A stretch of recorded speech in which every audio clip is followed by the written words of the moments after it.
Happy Sunday. Wait a second. Happy Monday night. We are here for a Monday night classic watch along. That's right.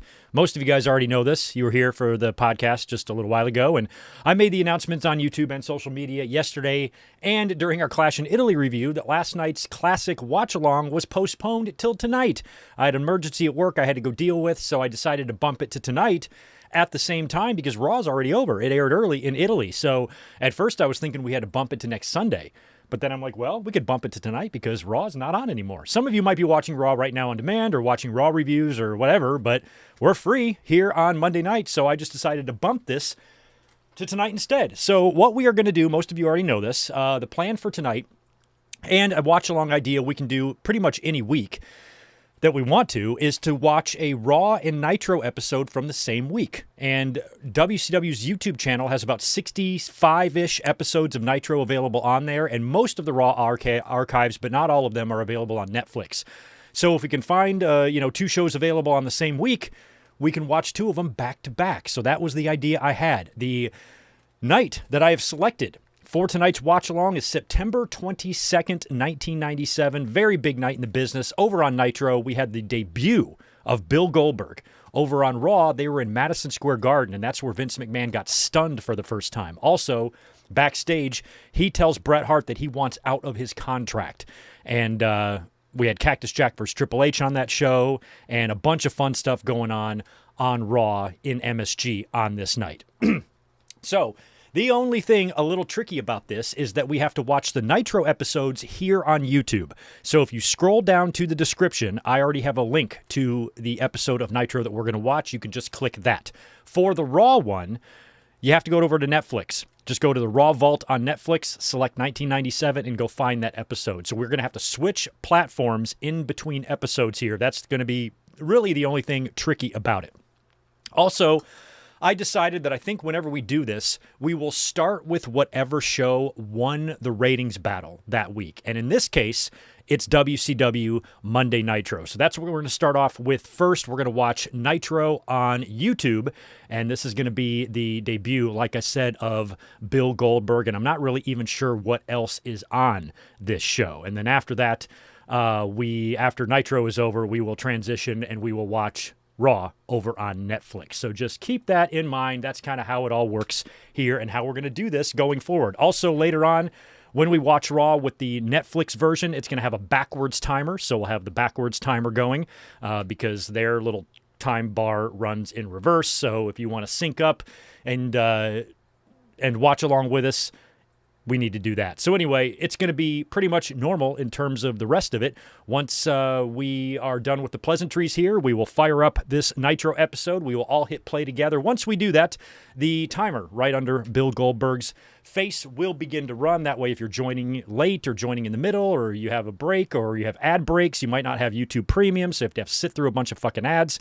I did kill the ads on this video. Let me just double check that I did that. I should have. I always kill the ads on our watch-alongs. That way you are not bothered by them, at least with us.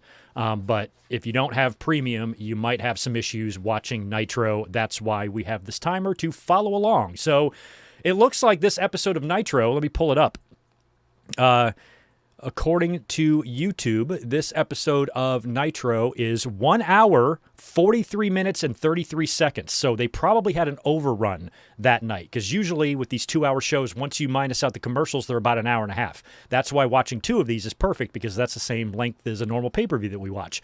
But looks like Nitro ran a little bit long on September 22nd. So this first one's going to be an hour and a half, and then, hour and 43 minutes, and then the next one I think is an hour and a half. So just over 3 hours we have to enjoy some wrestling from 29 years ago. If this was 1997, if this was 2027, I would wait until September to do this, but that's still a whole another year off. I would wait until the 30th anniversary, but this was one episode that popped in my mind. And if you guys have more suggestions for Raw and Nitros that we can watch, memorable weeks in the Monday Night Wars, please let me know because we will put them on tap for future watch-alongs. You just have to make sure both shows are available because not every Nitro is on YouTube and not every Raw is on Netflix. So you got to make sure that they're available for us to access. And if they are, drop your suggestions.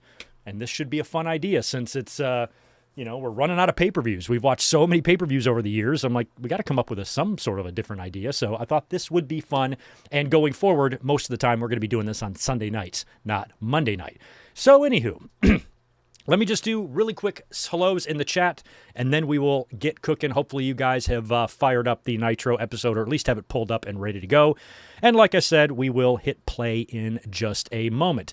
But it is good to see Melissa and Jamal Sampson is in the house. WCW was awesome. Garrett Osborne is back. Good to see We Are Pro Wrestling in here. We got Domo, Chaz Medeiros, Ricky Zalvadar, Mike Rouse, George Morris has got $5. Hey, Greg, how are you doing? How is Tito and Elizabeth? I was watching these in Maryville, Indiana. Where were you watching from? Big talk the next day. Yeah, 1997, I was still in North Carolina, rural North Carolina. I wasn't even at the beach yet.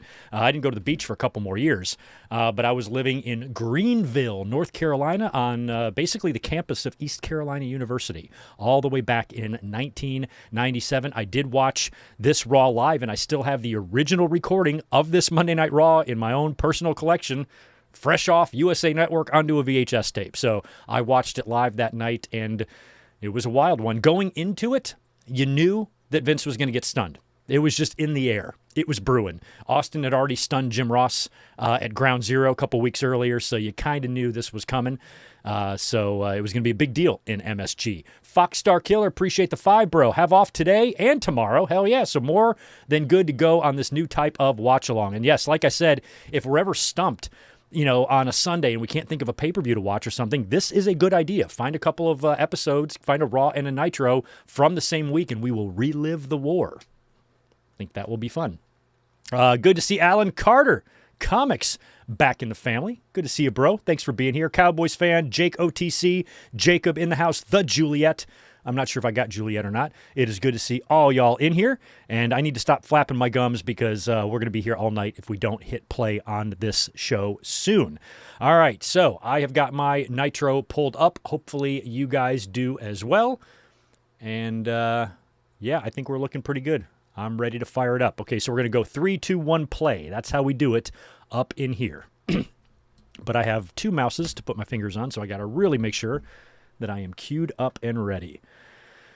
All right, where are we at? Okay, timer is what I want there, and then play is what I want over here. Okay, I'm ready. I'm ready if you guys are. Here we go on WCW Monday Nitro, September 22nd, 1997. According to the description here, it says Randy Savage versus Stevie Richards. I don't know anything about the show.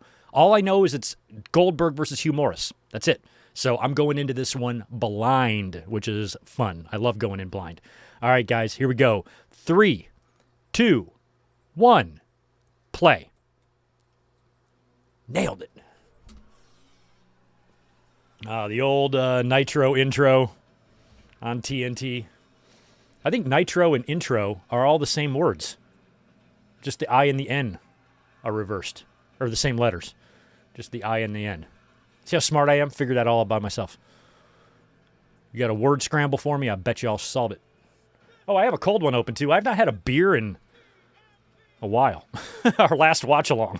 Our last watch-along was Spring Stampede 2 weeks ago. Over 2 weeks ago. I had to catch up the Super Chat totals for like 9 videos. That's how long it's been. I'm like, holy crap. I only run the Super Chat ticker on watch-alongs. So if we go a couple weeks in between them, I have to update them.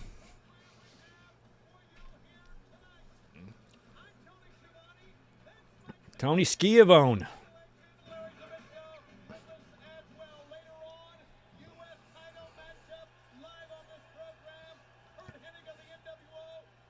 I love these days. I want to go back. 1997, man.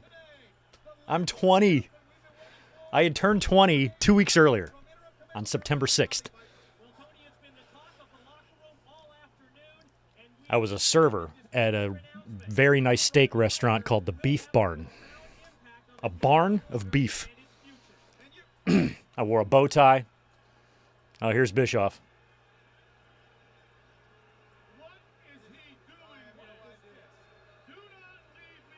Fucking Zabisco.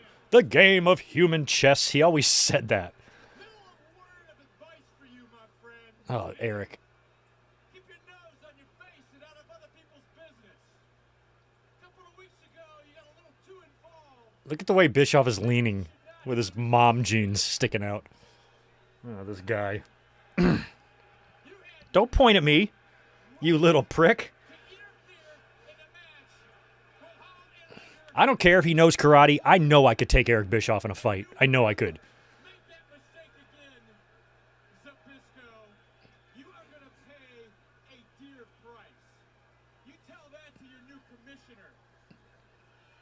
He couldn't. I know the Crane.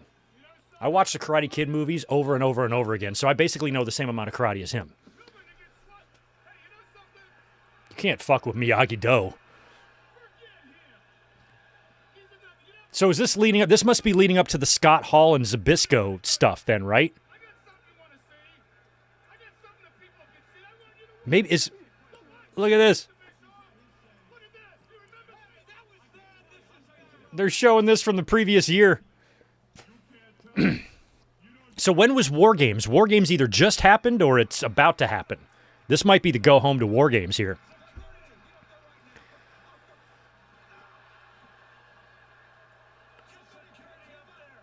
That was so great.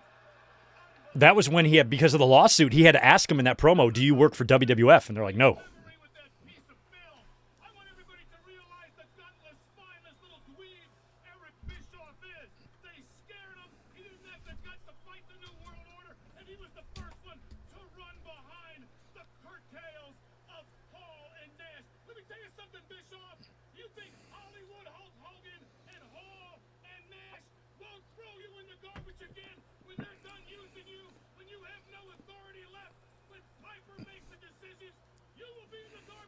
I did order War Games that year.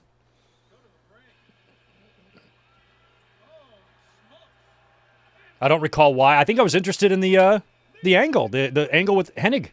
My spot. Not a liver spot. Not a dog like your dog spot. Look at Silver King. Holy crap, is he sexy.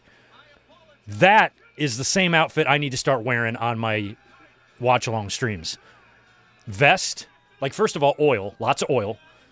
Black vest, cowboy hat, little necklace. Oh my God, my fucking subscriptions would triple. All right, here comes Rey Mysterio versus Silver King. This is a 29-year-old show almost. And Rey Mysterio had a match an hour ago on Raw. Or maybe 2 hours ago on Raw. Rey has got to be the only guy we're going to see on either one of these shows that was on Raw tonight or Clash in Italy last night. Look at how young Rey is. He is 51 years old, by the way, Rey Mysterio.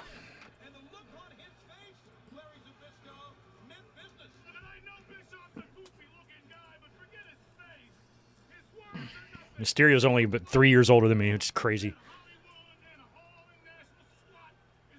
I didn't mention this on the podcast. I meant to, but after Raw today on Netflix, they're airing the full match of OG El Grande versus El Grande on Netflix. WWE was very proud of that match. They were whacking off to it all night tonight on Raw, so they were apparently showed it on Netflix. But I watched it all the other night when I got home from work. That Silver King's big.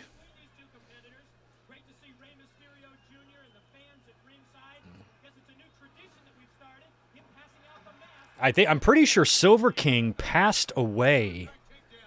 I think Silver King passed away. I'm not totally sure. Am I right about that? I know we had a couple of Villanos pass away. I think Silver King died.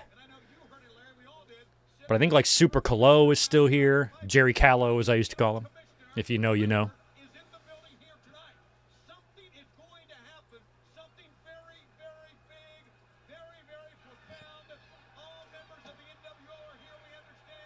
Uh-oh, something's going on in the crowd.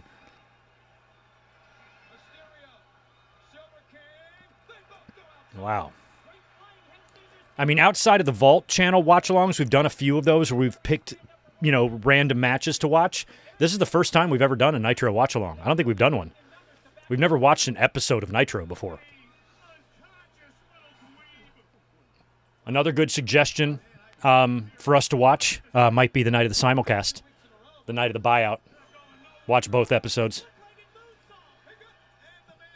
We just passed the anniversary of that, maybe next year, if we want to do it. So it was just all that. The crowd was just reacting to Raven coming down.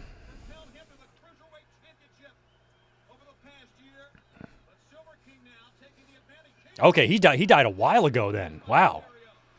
I was thinking he died recently, but that was fucking 7 years ago. Holy shit.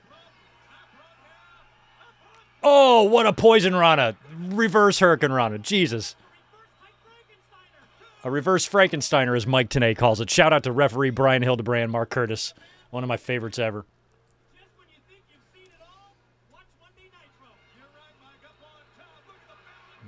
No, all the way rolls through.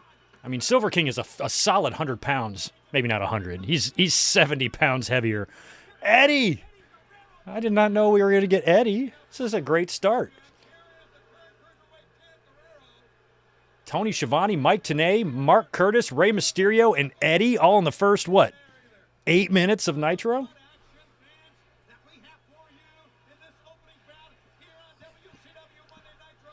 Another thing we could do, although I would have to, number one, record it. We wouldn't be able to do it live. I'd have to record it and put it on Patreon, which not a ton of you look at, but I do have free content over there. I could record it and watch both episodes of a Raw and Nitro at the same time and have one on each side and just try to watch both shows. It would have to be a recorded review and put it on Patreon because I wouldn't be able to put all that footage on YouTube. But you can put anything on Patreon as long as it's a reaction. Oh! There we go. Ray with the, he did. That's not, what is it? What is that pinning combo? Does he have a name for that? It's not the West Coast Pop. It's not the 619. It's the, is it something? Or is it to drop the dime? Or I don't fucking know. But the Rana into a pinning combination. I can't remember if he named that or not. Oh, and don't forget, guys. Okay, so this is 1997, right? So we're about to have Fall Brawl coming up here this week, but in 1 month. Oh, no, that's next year. Shit. No, it's not. No, it's not. It's next month. The Halloween Havoc match between Ray and Eddie is next month. I was thinking it was 98, but no, it's 97. 97 is that match. And it's only, we've watched that. We watched Halloween Havoc. That match is only 12 or 13 minutes long, but it is one of the best cruiserweight matches you will ever see.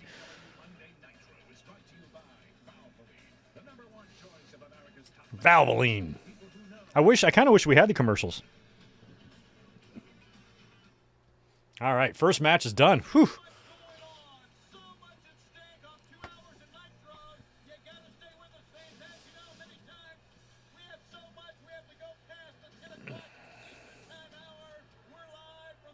All right, here we go. This is Goldberg's debut right here, guys.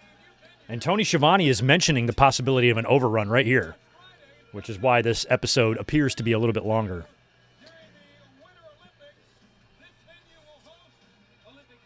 And here comes Hugh Morris, and he's going to be taking on a debuting Goldberg. And what's funny is if I were to, on my home copy of this, of Monday Night Raw from this night, you can see me switching channels. So I have glimpses on my Raw episode of me flipping over to watch. Because when I flipped over, because I would do that all the time, I'd switch channels. If Raw was on a commercial, I'd switch over to see what was going on.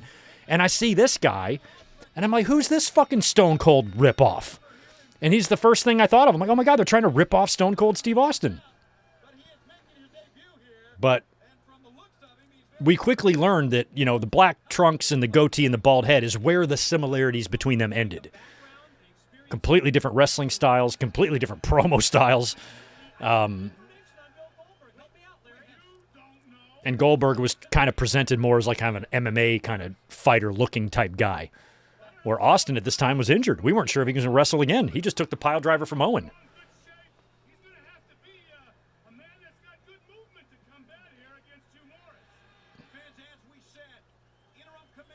And it's crazy that Hugh Morris is kind of like, this is like an enhancement match for him, but this Goldberg guy, whoever he is, has a pretty good showing.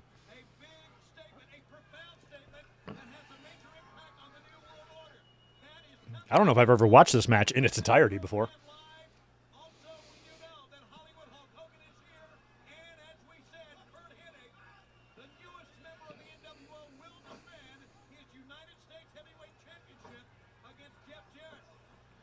Goldberg loves that rolling leg lace thing. He's been doing that since his first match. Oh, we did. Thank you, Juliet. I forgot. We did watch the first episode of Nitro. Okay. So this isn't our first one. That was back in the 1 hour days. I think they were 1 hour all the way until, I think the night that Hall debuted actually was the first 2 hour Nitro. And there's Hugh Morris taking a springboard clothesline to Goldberg.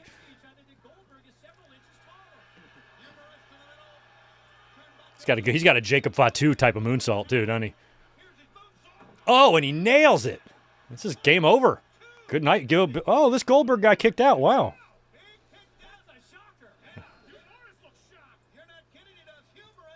Humorous.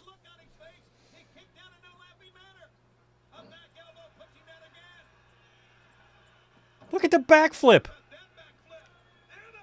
Wow. He had that just brute strength that Austin did not have, you know? Austin was a much better worker, but Goldberg had he had that power and intensity to him.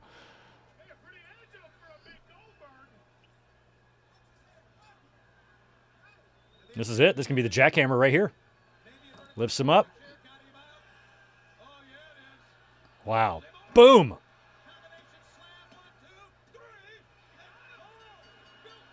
Wow. You can see the crowd being like, oh, shit. You know, because the night that I saw this, there's our picture right there. We see. The night that I saw this, I was thinking it was like retaliation for fake Razor and Diesel. Like, that was my thought process. I'm like, are they making a fake Stone Cold? I'm like, they have every right. WWE's making fake Razors and shit.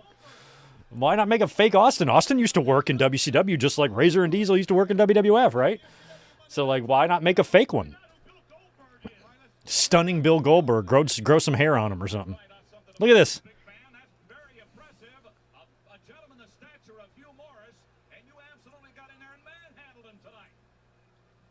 And he doesn't speak. And I remember when he was walking, just this shot of him from the back. I remember it was like, it looks like Austin's in WCW. It was such an eerie sight to see. Like, looking back at this, I remember everything about Goldberg's debut and, like, what I was thinking.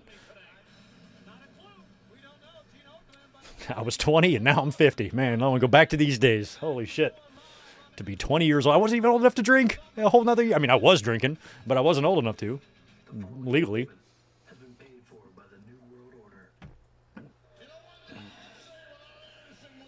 But I knew all the bouncers and all the bars and shit, so I got in everywhere. But I still couldn't legally drink.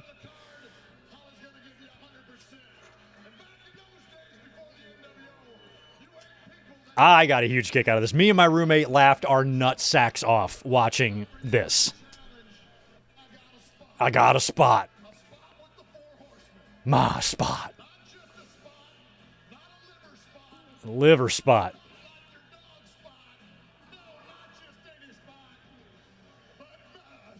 My spot. Doesn't X-Pac look like Lin-Manuel right there? Doesn't he? My spot.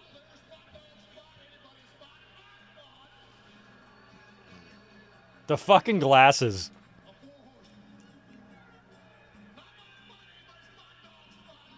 I, as a fan at the time, was not offended by this at all. I thought it was hilarious.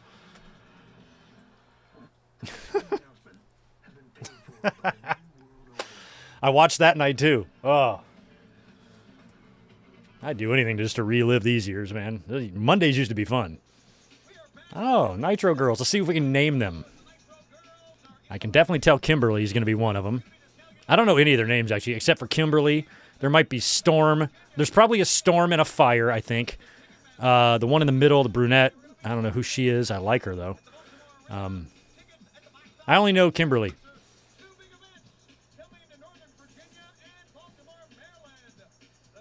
I always liked the short-haired one. I remember the short-haired blonde. I always liked her. Looking through the eyes of a 20-year-old Greg. Obviously, Kimberly was my number one, but I liked the blonde, short-haired one. Her, right there.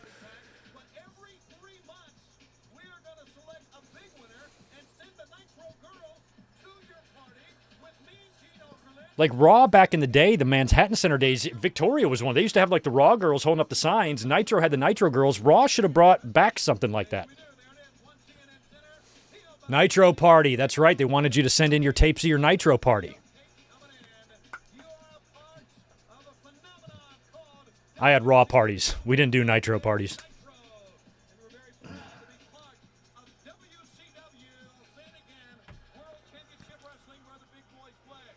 Where all the big boys play. They're big.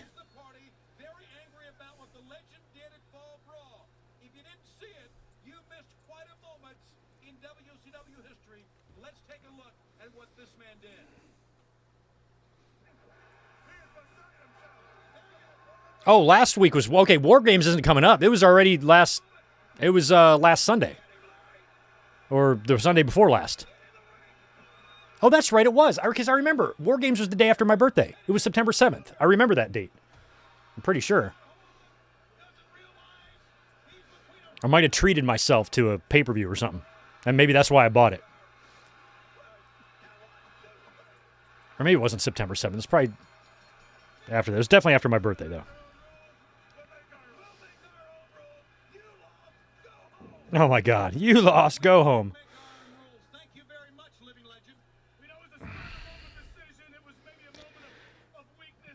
Yeah, it must have been, I guess it was September 14th. That must have been the date. I thought it was the 7th. No, I guess it was, War Games must have been the 14th of September in 97.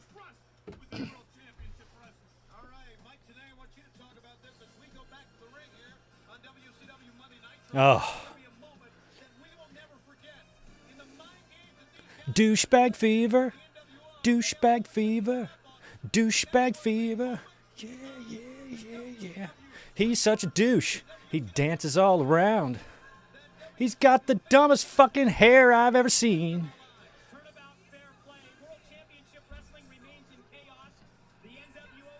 You remember loving Hugh Morris' singlet? I always thought like him and Rey Mysterio looked too similar because Rey would always have little question marks on him. I'm like, what's going on there with these question marks? And I remember when Hugh Morris debuted, I didn't get it from like Hugh Morris. I didn't understand until they said humorous. I'm like, oh, that's why he laughs. And okay.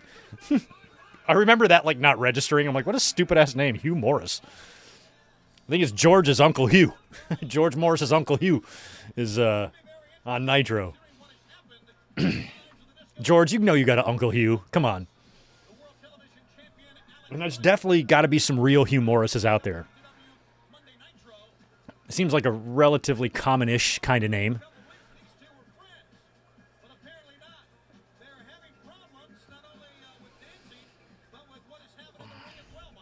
And there's that beautiful TV title. That TV title right there is going on 28 years old. I've had it a long time. Still in great condition. This music.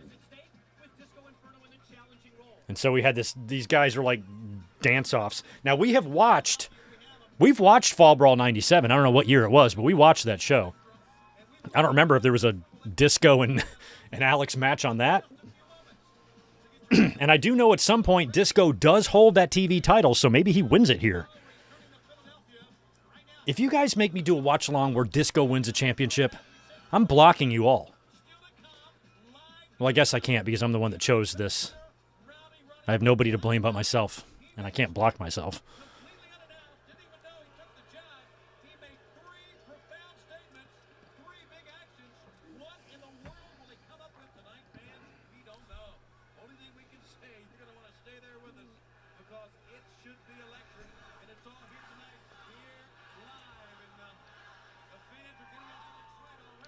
I feel like these guys are both heels. They're chanting Alex sucks. Is this heel versus heel? There's no way Disco is a babyface. That's insane. You can't look like that and be a babyface. You can't have that face and hair and have that voice of his and people like you. No.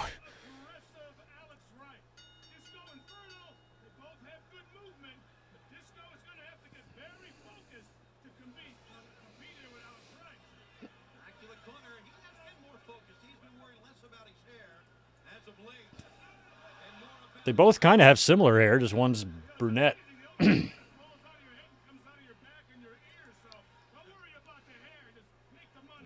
I love that Disco's gear says shake your booty, as if I need to be told to shake my booty. It kind of goes without saying around my house. Like, of course I'm going to shake my booty. Why wouldn't I? You ain't got to ask me.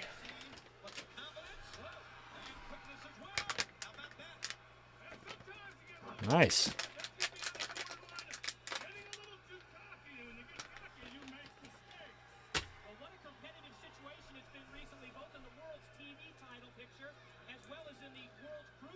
Take a big chunk of this edible. It's 100 milligrams, so I just ate 50.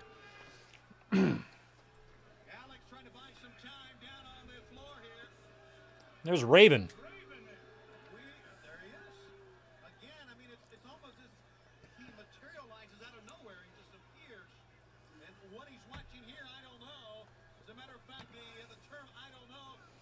So I guess Raven hasn't really formed the flock yet, although Stevie Richards is supposed to have a match here tonight.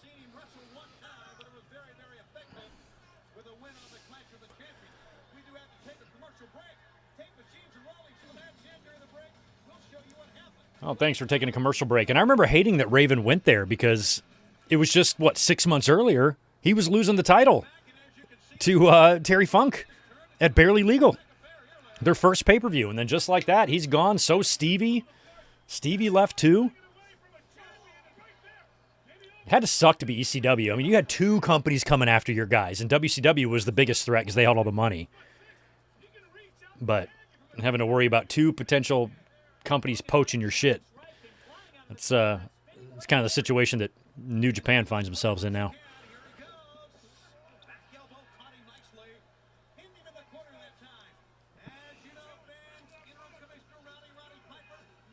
I can't believe I'm sitting here by choice watching Disco Inferno wrestle, but that's kind of the way it goes. I wonder how many Disco Inferno matches we've watched together in total. I got to say at least 5 over the years. He's turned up on pay-per-views and random shit we watch.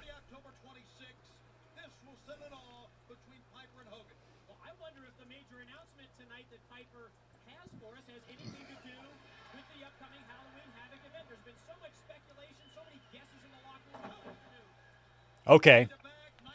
So I guess Piper's got something to say tonight. And this is going to be right before the big cage match at Halloween Havoc. Doesn't sound like they've announced that yet. So they're going to be announcing that big cage match. Is this when Piper went to Alcatraz, or is that something else?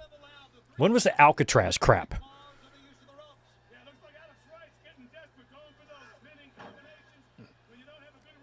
Elizabeth wants to take me up there really bad. She's been apparently and loved it. And she's like, I'd take you to Alcatraz. So we're probably going to go at some point.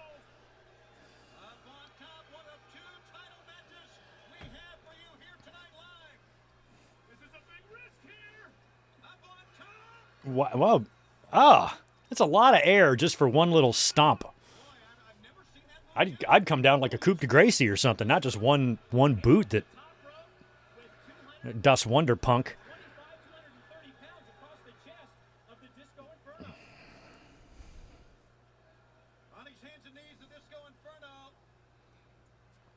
Reminds me of there's a scene in Ted Lasso where Nate is getting interviewed and he did something great in a game.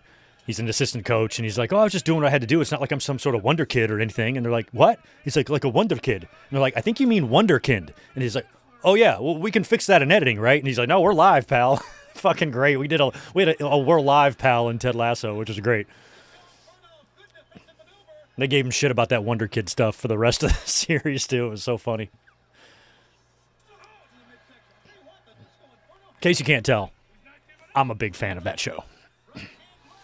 Chicken soup for the soul.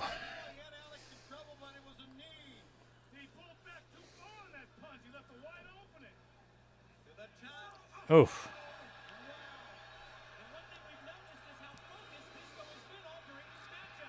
Mostly because my friend is the director, but also because the show is really good.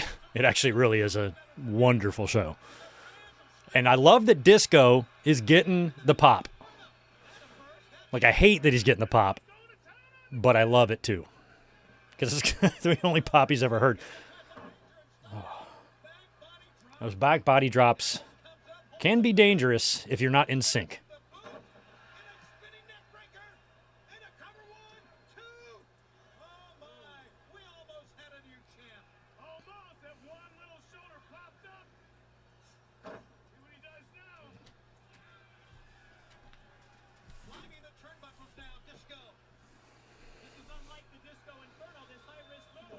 Oof.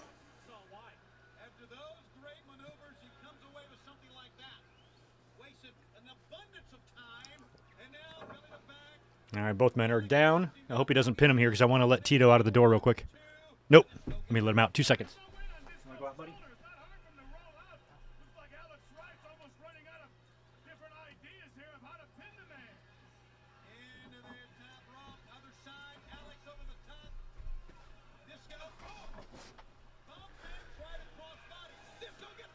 Oh, and he won the title. I was thinking this might be it. I was like, I know he is TV champion at some point.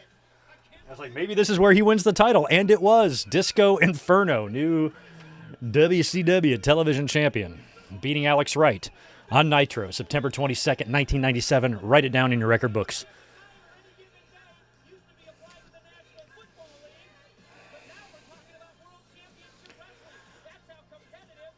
He learned that move in the Mexican Football League, the MFL. Well, what are you doing here, Miss Texas? You're supposed to be in WWE. Oh, wait, not yet. We're probably about a year-ish, maybe less. Probably less than a year. I'd say, if I had to guess, we're 8 months away from Jacqueline being in WWE.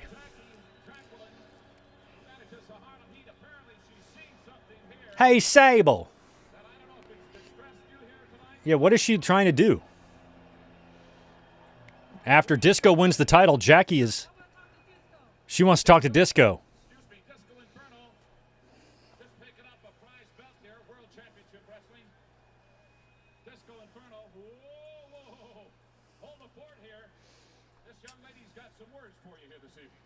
I mean, hell, by the summertime, she's going to be in that bikini contest, right?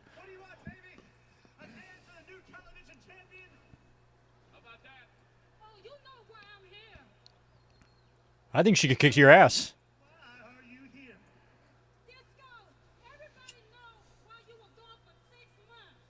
He was? He was gone for 6 months? I wish it was longer.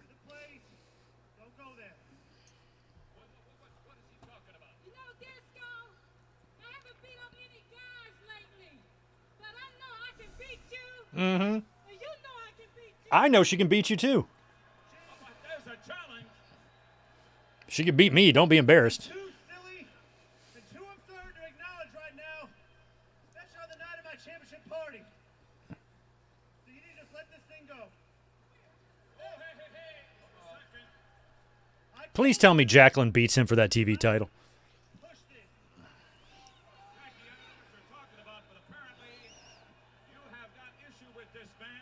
So Jackie wants a match with Disco. Alex Wright has got to sit there after the loss and just watch it all.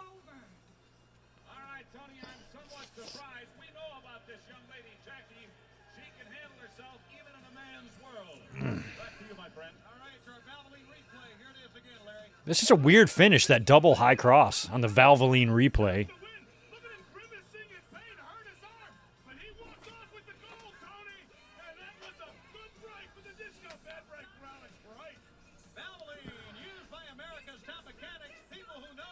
All right, Valvoline. Wonder what the big sponsor is going to be on Raw when we watch it. Probably Karate Fighters or fruity Skittles. Oh, good, another one. My spot. The cooler of beer. You can't have my beer because that's spoken for.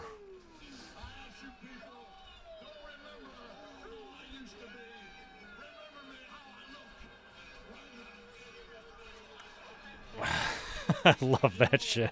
I'm a guy of average size, average speed, average quickness,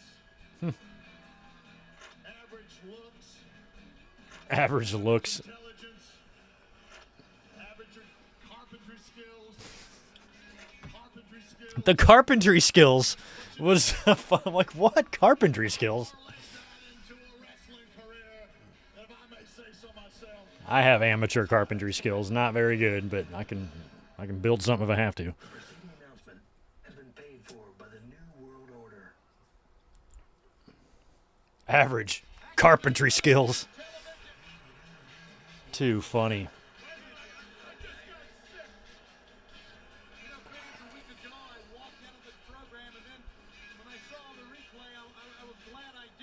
All right, here comes Razor and the Kid.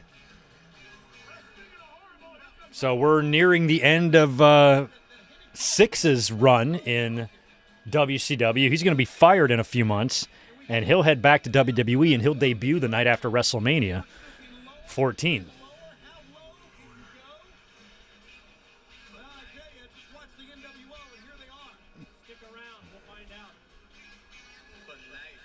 For life.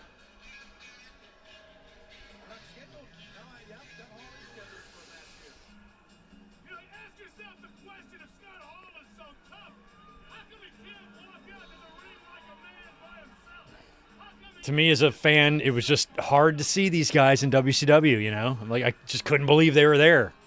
Well, you fans realize what has happened to the Horsemen.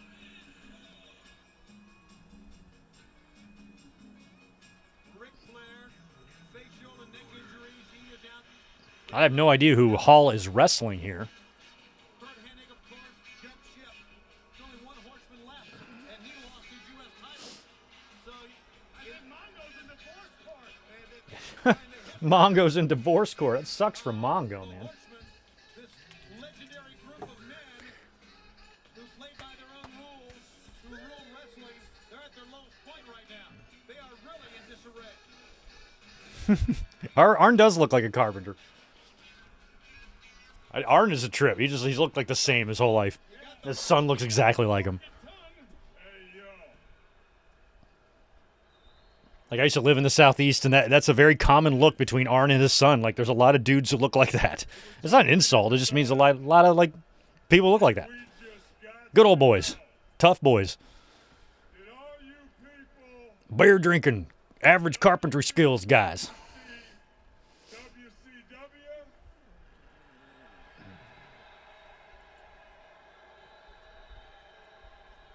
Or did all you people in Salt Lake come to see the end? They're in Salt Lake, huh? Oh, she's there. Look at that. She loves it. Because everybody knows that when you're in WO, you're in WO. All right, I guess none of this. Hopefully, there's a lot of Mormons in the crowd having a good time. Everybody knows how sweet Six-Pack is. I know. Scott Hall is. I know how sweet both of y'all are. That it's a fluke that Lex Loser could ever get these muscular shoulders pinned on the mat. No way that Flexi Lexi could do that. No way. No way. It took the help of some nothing happening, has been washed up ex-old school wrestler Larry Zbyszko. I forgot what the War Games match was. I know at some point Zbyszko faces Hall. I was thinking that was at War Games. That must not have been at War Games. That must become. Maybe that's a Halloween Havoc. Is Zbyszko and Razor at Halloween? Is that where they do it? I don't know why my memory was thinking that was at War Games.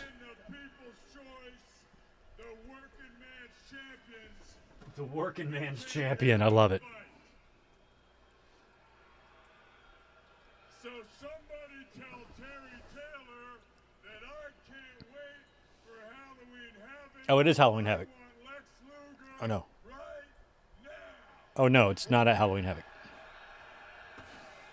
Calling out Lex Luger like right now. Well, again, here's Scott Hall standing in the ring with Six. Yeah, just what I thought. Luger don't want no part of me. Luger doesn't want to come out. So that brings us to the second J-Brone The second J Brone. over there. How about you, Zbyszko? You want to wrestle? Yes, go get him. Okay, it was Page and Luger versus Savage and Hall. And I think Zbyszko got in the middle of that. So they must be building for the Halloween Havoc match here. And here comes Zbyszko. Zbyszko, I'm sorry. In a real fight, I think Scott Hall would kick the shit out of you.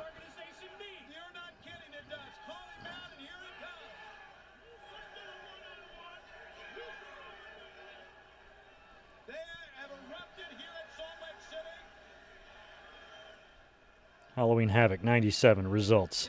No? Okay, so it's Luger and Hall with Zbyszko as when the fuck does the match happen? So it's Luger and Hall again at Halloween Havoc, and Zbyszko is the referee. So they maybe it's at War Games. Let's look up not War Games. What's the other one? World War III. World War III. He's a loser.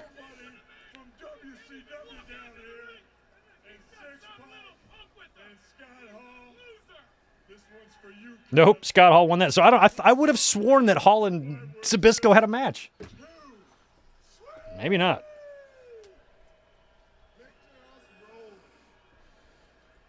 All right. That was a very intelligent thing he did. He held back his anger, his temper. That really got the best of him. It takes until, wow, we are pro wrestling. It takes until Sold Out to get that match done. I'm pretty sure we watched that one too. So we've watched that together. It's just like this is September, and it takes them until January to get Zbyszko and Hall in the ring. That's crazy. What happened at Starrcade? I mean, I know what the main event was.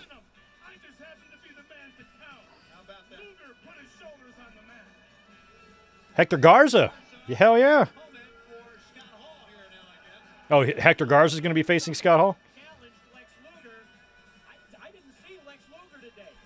Okay, so it's Zbyszko and Bischoff at Starrcade. Okay, boy, they really drag that out, don't they? Holy crap. Hall doesn't even work at Starrcade. He's in the corner of Bischoff. Doesn't look like he has a match here. Hector Garza, I'm pretty sure, was in WWE a short time. Was Hector Garza part of the AAA thing that they were doing? All right, so Scott Hall's going to face Hector Garza here.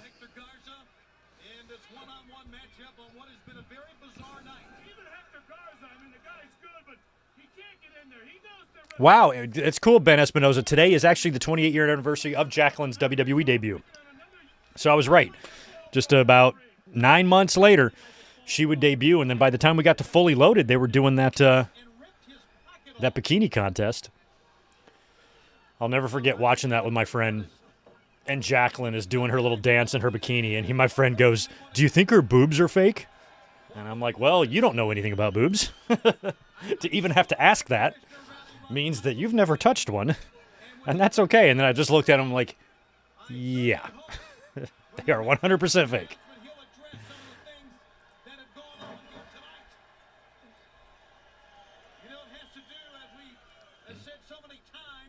Luckily for him, he did end up touching a boob in his life, which is good. Everybody needs to. Oh, don't mess with his bow tie. Mark Curtis's only crime is just being sexy and a good referee, and here you're messing with him. Yeah. That's what you get. You don't piss in the wind, you don't tug on Superman's cape, and you don't fuck with Brian Hildebrand's bow tie. That's what you get. I loved it. Kid, you had a victory over Scott Hall just like this. Hector Garza just did to Scott Hall what you did to him on Raw a few years ago. Now they're going to assault. Somebody come save Mark Curtis. He's going to pass away from cancer in just a couple of years. Oh, don't Razor's Edge him. Got to be like Razor's Edging a kindergartner. Zbyszko, get your ass down there. Hey, Zbyszko. That's actually kind of funny. Come get you. Talking to the camera while he's holding up somebody in the Razor's Edge. Ugh. What a bump. Hildebrand can bump. He's taken bumps his whole life. Oh, he's going to pin him now? Pinning him Yoko style after the bonsai drop. Holy shit.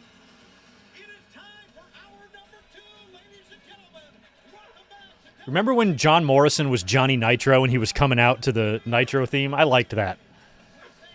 I miss this theme. I hated it when it existed, but like nostalgically, I love it. All right, now we got Bobby Heenan here.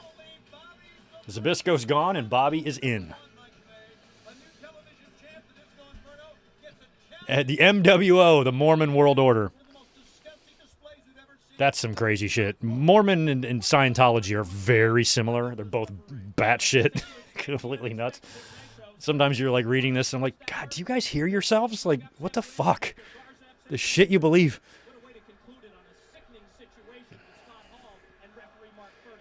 Thousands of years from now, they're going to be looking back how dumb we were. Look at reading texts. Look how dumb they were. Like, look at how dumb they were.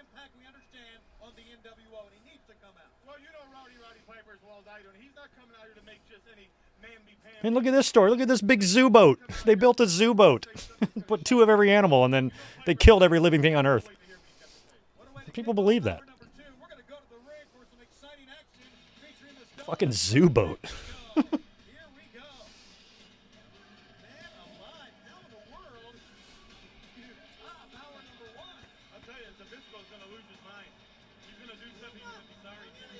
Yeah. La Parka. I see La Parka, Psychosis, a couple of Villanos, probably 4 and 5. Villano 4, 5, La Parka, and Psychosis. And, of course, Sonny Ono with the flash photography there. Hamming it up.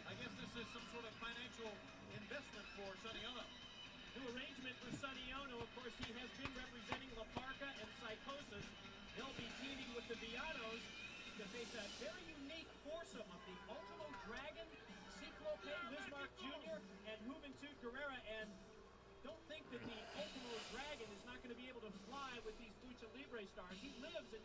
20-year-old Greg saw AEW, but I still be super WWF loyal. Not necessarily, because the only reason my loyalty to WWE was there was because of the desire to put them out of business. I don't think Tony Khan would, have that attitude that Bischoff has. Like, I want to kill them. I think Tony's just trying to make his own company successful, not necessarily trying to put out of business other ones. And I think it was just a lot of the obnoxiousness of Bischoff and his behavior and giving away the results. I'm all for spirited, friendly competition, no problem. Vince was a cutthroat monster, so anything that he got in his later years, he deserved. It's karma. But I think it was like Bischoff specifically, his attitude towards the whole thing. And I also don't think that AEW would believe that the only way they can compete is just to take up all the stars from the 80s and try to recreate the 80s. Because that's what they were trying to do before the NWO got there. So I probably would have liked AEW better than WCW. But probably still would have been, because I was a fan of WWF's. And still probably would have preferred them, but I don't think I would have hated another company as much as I did briefly there hate WCW.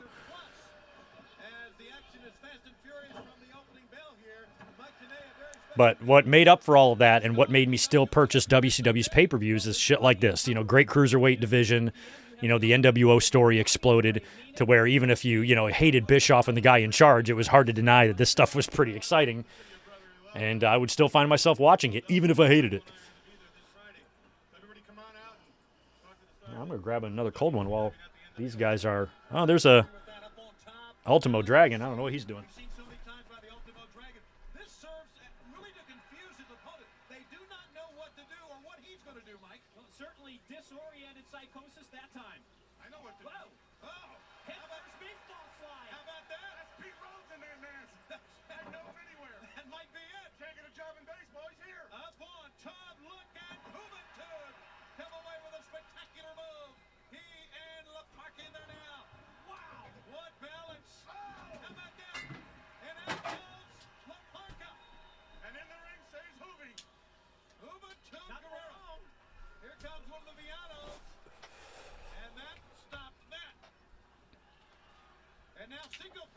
Seco play.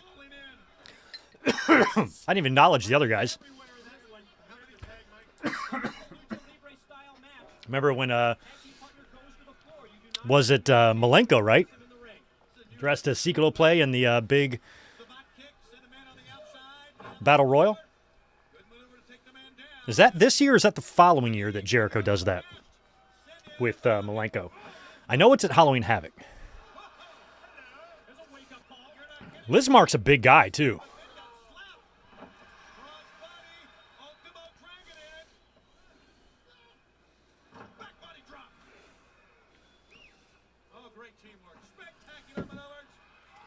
No, they're all in there.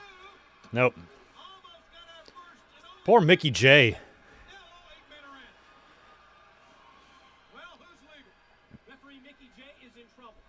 You're not kidding, he is. I guess maybe the last two remaining would be legal. Ciclo play kind of looks like Pat Tanaka. I used to think Pat Tanaka and the Great Kabuki were the same, but they're not. I don't think Pat Tanaka played the Great Kabuki, but I thought he did when I was younger. Oh, that was a very weird bump by that's Lismark there, right, in the silver, right? Oh, Jesus.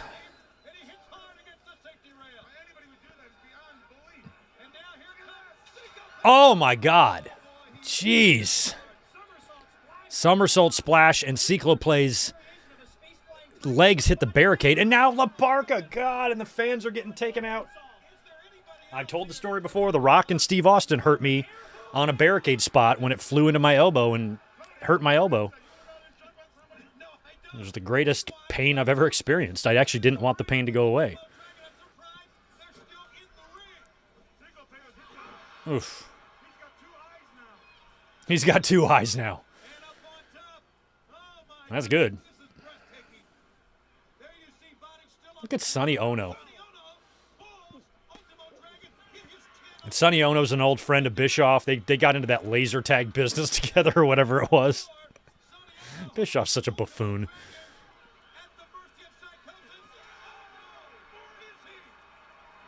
Well, okay.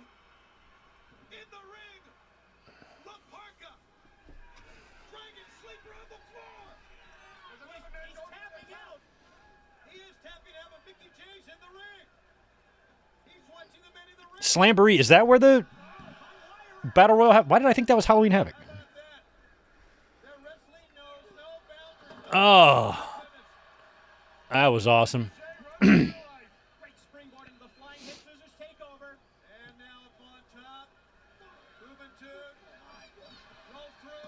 He's got him.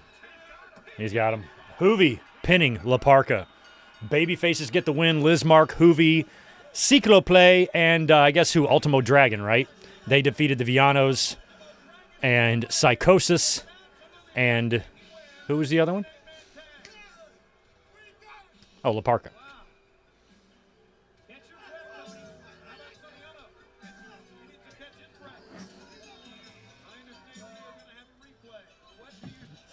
I would do anything to go back to 1997. Those were the days, man. Life was simpler.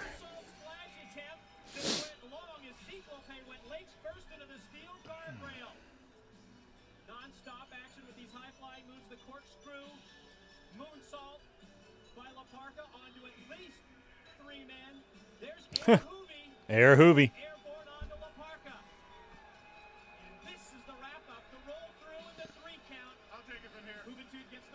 Yeah, Jericho was correct that the cruiserweights were huge ratings draws. That was what kept the interest in between the NWO storyline. Like, they really had those matches were so fun to watch. And so, innovative and new for the time. We weren't seeing that style prior to this here in the States. You're in the shank of the evening. Shank? Like a lamb shank? Oh, Piper. Okay, so Piper's not doing the Alcatraz thing here. All right, so Piper's got his big announcement. I guess this is going to be something related to Halloween Havoc.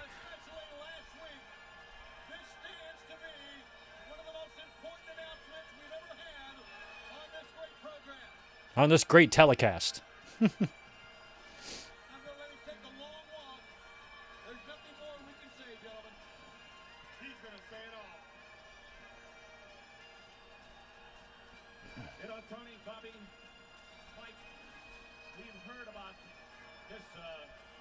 supposed announcement of Roddy Piper's tonight. And I don't mind telling you, it was the talk back in the locker room area.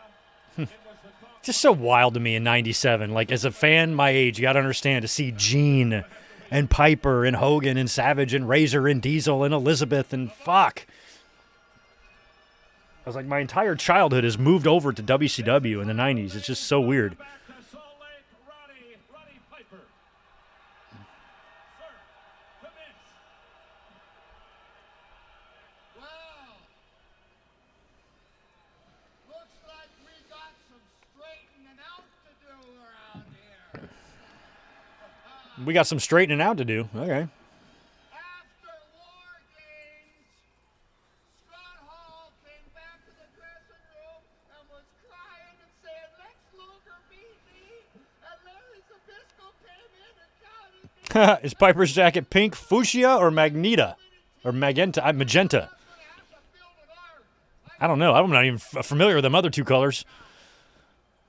Was it pink, or is it fuchsia, or is it a magnet? I don't know, man. I think it's a fuchsia. It's a fuchsia magnet. Was not an official referee in War Games. Wearing pink and a skirt. So this is what we're going to Okay. do. You know why? Because I'm in charge. Yeah, you're in charge. We know that. Pipes. We're going to take Lex Luger. Juliet, thoughts on the two major NFL trades today? I don't have any because I don't know who these guys are. I mean, I just know the one, the Cleveland and the Rams one, but I didn't barely know who those guys were. What was the other one? Like, I retired from fantasy football 5 years ago. I don't even know the major players' names anymore. Oh my goodness. How about that? Talk about your bombshells. And I got a feeling Fuck, what did he just say? for starters. War Games was brutal. Kurt Hennig took a cage door. And slammed it on Flair's head. Ric Flair's head. Ric Flair may be out for the rest of his career. He may be out for the rest of his career. WCW He'll be back after. want to ban cage matches. No.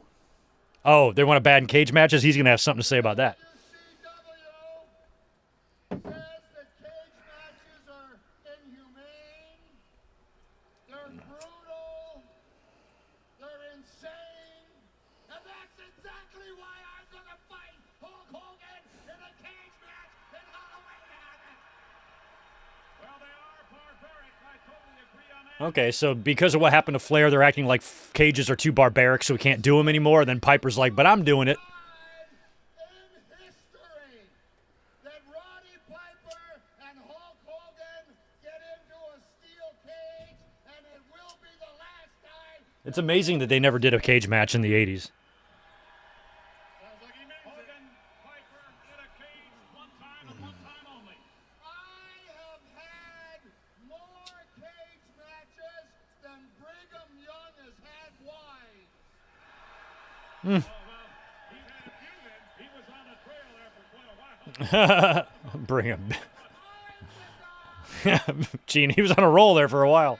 that spent the week in Alcatraz. Oh, you already did the Alcatraz stuff. Okay, that's already happened. Okay.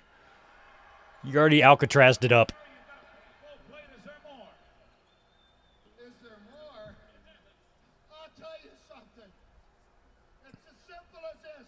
You know when Kurt Hennig took the door? Oh, A.J. Brown to the Patriots. I did know about that. I'm sorry. I'm familiar with him. Slam that door so many times, he's gonna think he's in Grand Central Station. My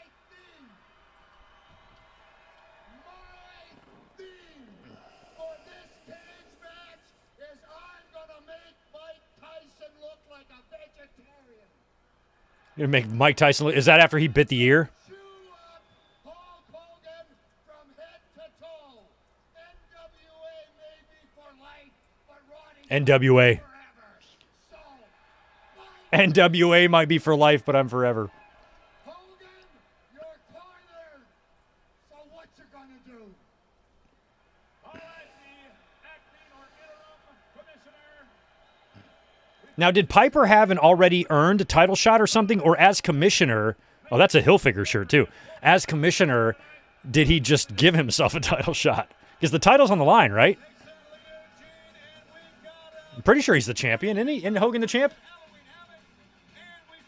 He lost the title to Luger in August, but won it right back. And Hogan's the champ, right? That's for the title. Hogan and Piper, I think, right? It's for the title.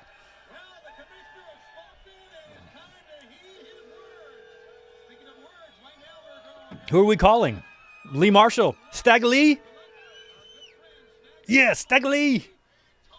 What's up? He's on the road. 1-800-COLLECT. Worcester. That's WWE territory. Stay out of Worcester.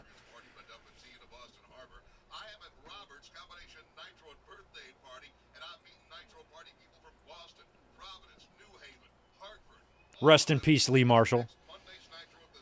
He was the "You're Great" Tony the Tiger fucking guy on the commercials back in the day. I think they've got new Tiger voice guys now, but he did do it.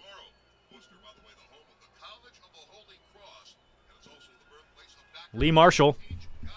Lee Marshall on our TV right now. That's him right there.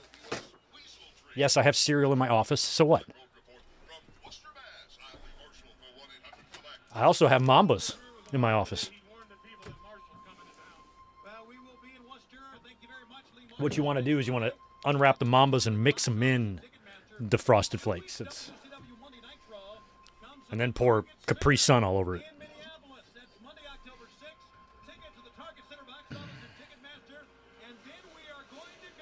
All right, Ming and the Barbarian coming down. Who are they facing?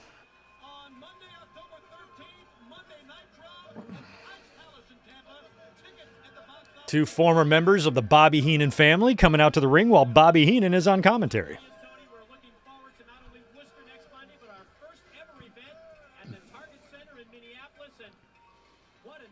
I have not met Ming. I've met Barbarian twice, but I've never met Ming before.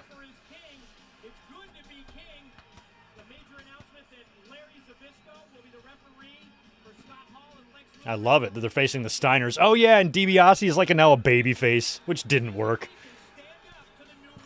But DiBiase was originally going to be kind of like the figurehead of the NWO, like the benefactor, the $1 million man, right? He's got all the money. But once Bischoff joined the NWO, there was no reason to have Ted DiBiase in the NWO. So I can't remember. Did they boot him out or kick him out or what happened? But he went babyface and wound up managing. Hi, who are you?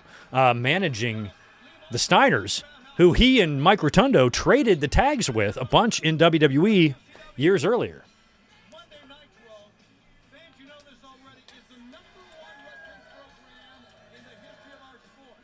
History of our sport. Between Tony Schiavone's History of Our Sport and Larry Zbyszko's Game of Human Chess. And throw that out right on there with Vince's What a Maneuver and JR's Slobber Knockers.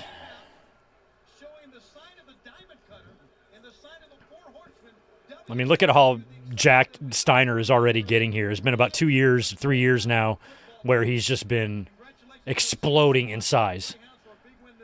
And he would go heel. Let's see. It's going to be 98. Pretty sure we watched it. Super Brawl? Super Brawl or Slamboree? It might be Super. No, it might be Sold Out. It's either Sold Out or Super Brawl. I'm pretty sure Steiner goes heel and turns into Big Papa Pump. He's still rocking the fucking ponytail here.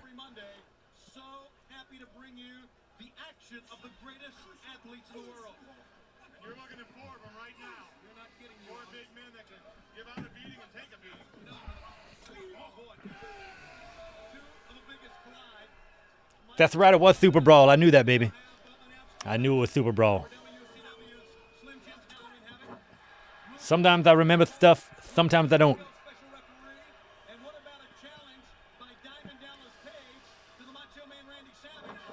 I mean, not for nothing, but this is also a pretty big tough guy match. I mean, I think all four of these guys could kick the shit out of your average man. Haku's known as the toughest ever. Steiners are badasses and they can wrestle. And Barbarian, I'm pretty sure, is no soy boy, to say the least. I would think that if he's your neighbor, your neighborhood would be pretty darn safe. Wouldn't you think so? I wouldn't know. I wouldn't be there. I'd have moved a year ago. Here we go. Here he comes. The man you're talking about, the dog-faced gremlin, Rick Steiner. I did let Tito out. He wanted out, so I let him go. So he's roaming around the house, so I might have to go out and check on him, but he'll bang on the door if he wants to come in, so. He's been acting a little funny last few days. If you guys have been following along on our streams, he's been kind of bothering me during, which is weird. He usually doesn't do that, so I'm hoping I'm monitoring his behavior, but he's just acting a little funny. He is 13.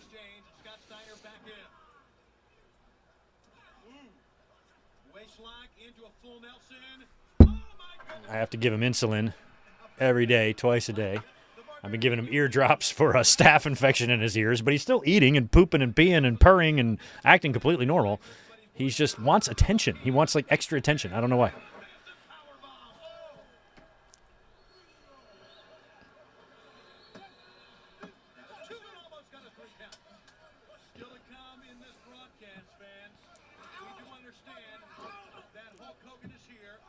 Okay, Hogan is in the building. That's good.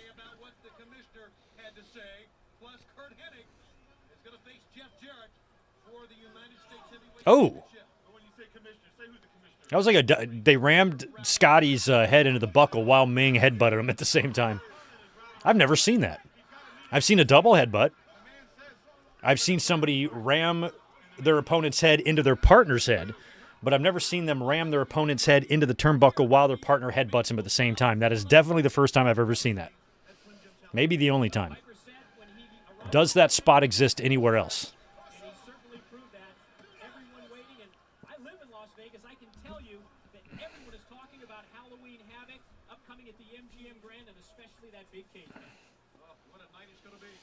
Sunday, the 26th of October, we will start at 8 o'clock Eastern. Make that note, 8 o'clock for this pay-per-view. Usually we start at 7 on Sunday nights. This will be 8 o'clock start. Pick up, put him down, 1, 2. To Scott Dickinson, but only a 2 count. So tough in this sport to keep great athletes, great wrestlers down for more than a 2 count. We've seen it so many times, especially as powerful as Scotty Steiner. Scotty Steiner has steam. Oh.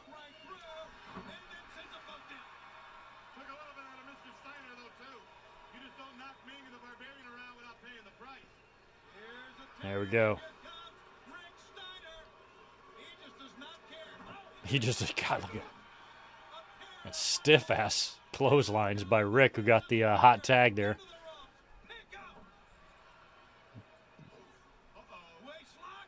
Oh, God. Oh. Ming almost died on that belly-to-belly. He did not get him over all the way. Uh-oh, we're going to get the big Steiner Bulldog here for the win, I'm guessing. Nope. Ming came in from behind, knocked off Robbie from the top rope. Maybe the Dungeon of Doom's going to win. Oh, no. The Kick of Fear, that's what it's called.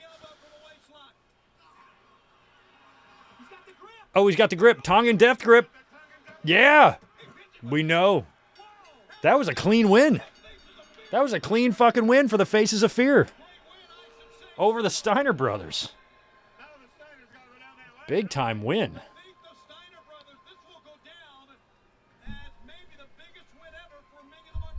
Yeah, I agree with that.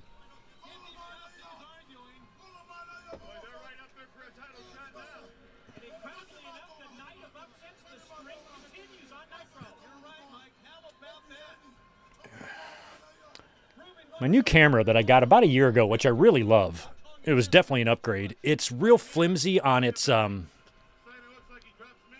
holder, so it's hard to keep it in place sometimes. Or on its swivel. So sometimes, even if I bump the desk real hard, I can move the camera. So I always have to check it. I tried taping it down, and it didn't work either.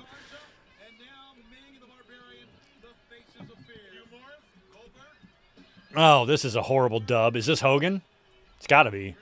They're dubbing Jimi Hendrix here.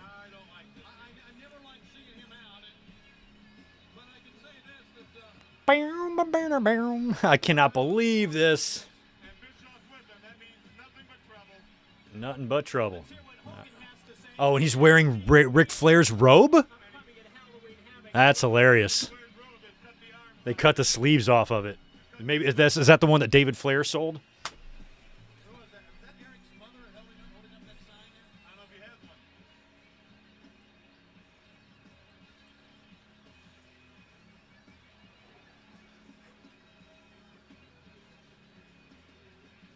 Well, after what Piper said, I don't think there was any question. And I've said it before, let me say it again. You fans, Slim Jim's Halloween Havoc is going to be one night that you really cannot afford to miss. And coming from the MGM Grand? Yes. Wrestling fans worldwide will clamor to get the last remaining tickets to gather in front of their television sets to see Piper and Hogan in what will go down, I'm sure, the most brutal, physical, intense, All right, there's Hogan with the newly spray painted title. Rowdy Piper holds 2 victories over Hogan. And like Piper said, the first ever steel cage match between the How long was Flair gone after his head got rammed in the door? Like, he's going to be back in time for Sold Out to face Brett. Fill me in on the Ric Flair history here. How long after War Games did it take for him to come back? I don't remember.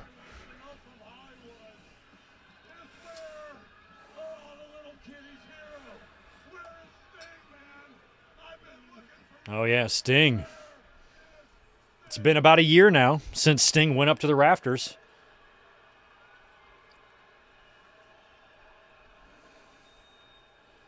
I think it was like September-ish of '96 when he joined the NWO, but it turned out to be the phony Sting, and then he had told everybody to stick it and went up to the rafters for a fucking year.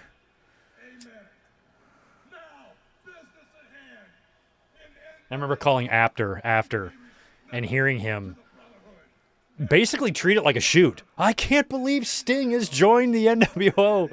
He was so convinced, like he was just so traumatized by it. I'm like, it's all right, Bill.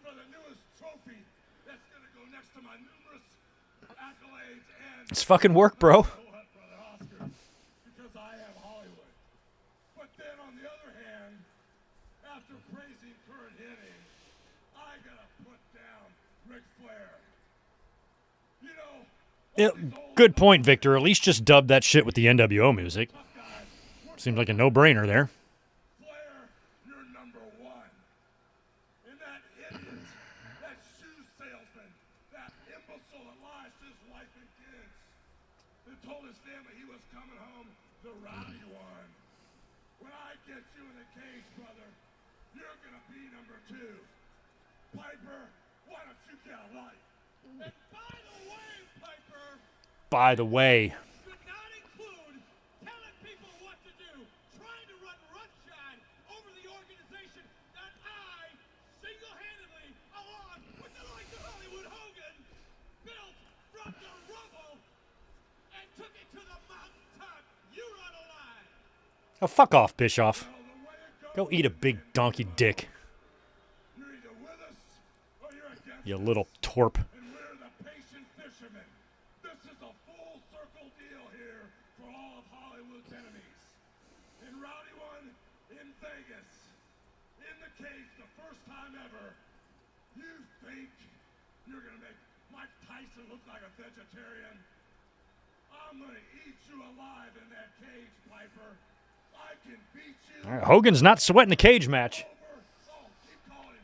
He's scared. He won't come out here. He's scared. He won't come out here. You over and over again. But in the cage, Piper, I can hurt you NWO style real bad. And that means Flair was number 1.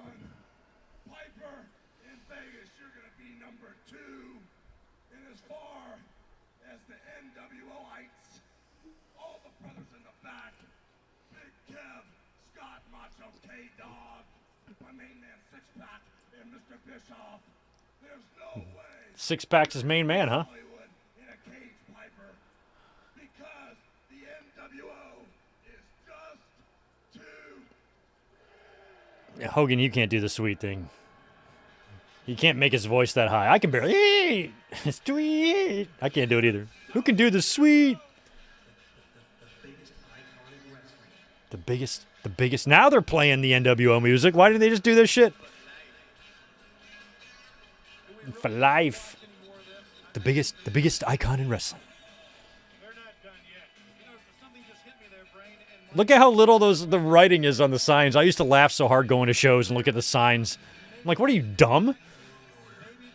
You can't just draw. Like, it has to be big and bold. You can't just write with a pencil and then expect it's going to be seen on a standard definition CRT TV. Fans were so dumb. I always laughed how dumb fans were with their signs. Like, if you're a kid, that's one thing. A kid, you're allowed to be stupid. But I would see adults with, like, signs that they would make, and I'm like, how do you think that's going to be visible on TV? It's literally in a pencil or, like, a pen. Like, just a normal-ass pen. I'm like, you got to have big, thick, bold, black letters so it's visible. Moment of silence, please, for this absolute smoke show. Elizabeth, good grief. Look at these two back together. WCW Elizabeth, I'm telling you, is hotter than WWF Elizabeth. I get, WWE, she had this, like, innocence and just gorgeousness to her. Here she's just hot, Like, she went from being beautiful to hot. And beautiful is hot, but you know what I mean. You know what I mean. You know what I'm trying to say.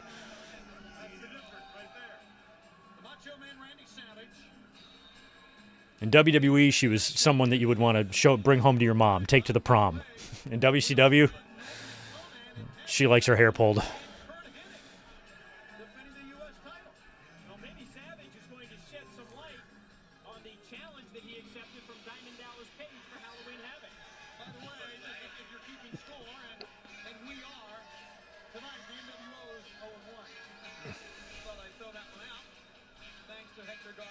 So this is the Stevie Richards match.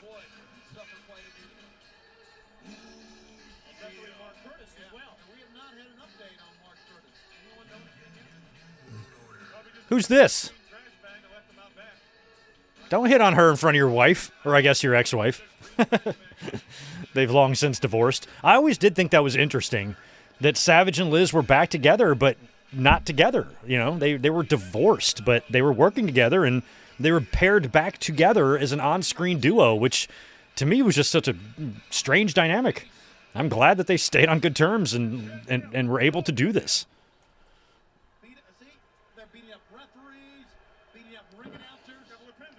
God, she's so hot.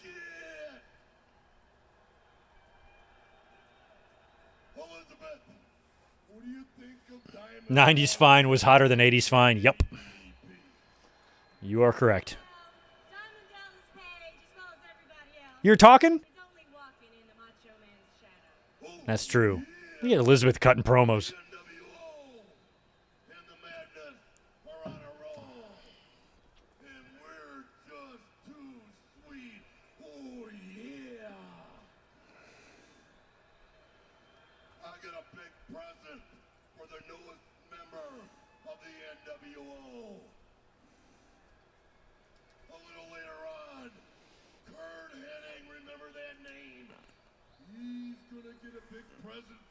Oh, you are, huh? Because Elizabeth, I want you to walk down that aisle with Kurt Hennig, because he got the Nature Boy Ric Flair so far out of Dodge, he's never going to come back.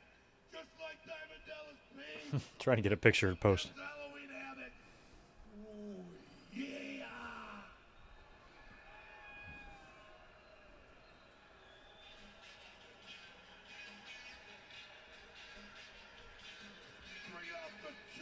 Bring out the jump. Yeah.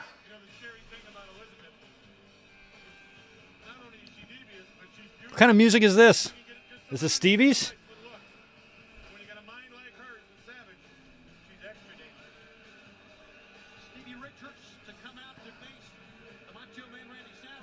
Oh, he's running too. His little crop top was always so funny to me.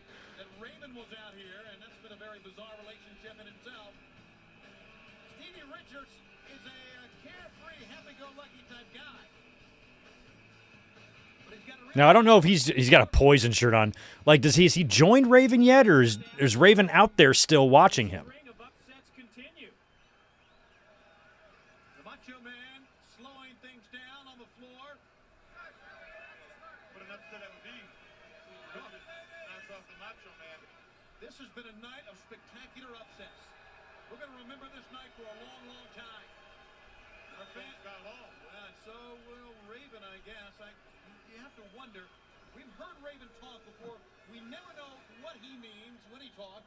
We never poetry. Yes, he does. We never know what's behind his actions, but we know that the Macho Man sees him. He sees Raven. We never got a Raven Macho Man match, but Blame on other people. I know we got Macho Man and Johnny Polo, I think, joined in the commentary booth together in WWE. Throughout this year especially, some of the most bitter, most brutal, bloodiest battles have been between the Macho Man and Diamond Dallas Page. And the two men want to get it on one more time at Slim Jim's Halloween Havoc. And I think what drives Savage nuts and what drives him to the brink is that he can't figure out a counter for the Dynamo. We do understand now, I've been handed a note, the match is Handed a note. It has been signed by interim commissioner Roddy Piper. Diamond Dallas Page will face the Macho Man Randy Savage at Slim Jim's Halloween Havoc. Okay, Halloween Havoc, DDP versus Randy Savage, now official, according to interim commissioner Roddy Piper. Shivani was just handed a note with this information on it. Sometimes when you're an announcer, you get handed a note. Happens sometimes. Happens in AEW all the time. Sometimes you're handed a note in AEW, but the match graphic to the announcement you're announcing is already up on the screen. It's crazy how streamlined they are. But every now and then, look at her go. That's my girl. She started this. She started getting more involved. I've never seen I love her. throughout the years Elizabeth do things like this. I mean, she's always been, even There is no number two or no number one that even comes close to her for me. to shock and You got your Stacy Keeblers and you got all these great ones, but Elizabeth is throws Steve untouchable in my world. Raven. And There we go. into his feet. He'll fight anybody. And look at Liz. Savage will fight anybody. He's nuts. She said he was nothing. Leave him alone. Trying to keep him focused on the matter at hand, that being Stevie Richards. She's being very, Stevie's very Daisy Dukes and his waves here. crop top. Transformation that is. Or is that a midriff? What is it? There's a scoop slam. And now the Macho Man going up. Could be his patented top rope elbow. Patented. It's patented. Richards down. Let's see what happens here. Which I assume means Randy Savage gets royalties for everybody else that uses a top rope elbow drop. Oh, there it is. Boom. No getting up from that guy. Boot on the chest. I get to watch Macho Man and Elizabeth We've got company. on Nitro and Macho with essentially a squash match. Now you never know what's going on right now. Well, I said that. Macho wants Raven. This is crazy. Macho Man and Raven. I've never even thought of these two together. I know Johnny Polo and Macho Man had some run-ins, but Raven and Macho, this is a new one for me. They didn't have a match. I don't recall any match ever. Let him go. Yeah, let him go. Raven has I think Raven's more interested in Stevie Richards, I think. Nope. A good fight. Now you don't need to push him down. But The world of extreme coming to WCW, baby. Fucking Raven with his Sammy Hagar hair here. obviously so Elizabeth now. Oh, no. even flow. DDT on Stevie Richards. Steven Flow. And there's where Savage like, okay, I'm out of here. Well, you're just going to DDT your friend. I'll just go. What's going on here, Elizabeth? I don't know, Randy. I'm too busy being hot over here. Tag team action when we come back live on WCW Monday Nitro. How long when Savage did that? Real. Too sweet. Portion of WCW Monday Nitro is brought to you by the U.S. Army. Be a part of the toughest, smartest army in the world. Be all you can be. We have a very special starting time for WCW Saturday night. 1 hour beginning at 7:05 p.m. Eastern Time. Oh, Rick Adelman passed away. I was just watching highlights of when the Blazers went to the finals in 1990. They would lose to the Pistons, by the way. But that was a good team. Drexler and Porter, Duckworth, I think, right? WCW Saturday. I wish I could join you at 6:05 for Saturday night, WCW Saturday night. But back in these days, I was definitely working. My WCW Saturday night days that I would be able to watch would be in like 93 and 92 before I started working. But once I discovered the restaurant business, my Saturday nights were booked. In the last 33 years, I've probably worked 93% of my Saturday nights.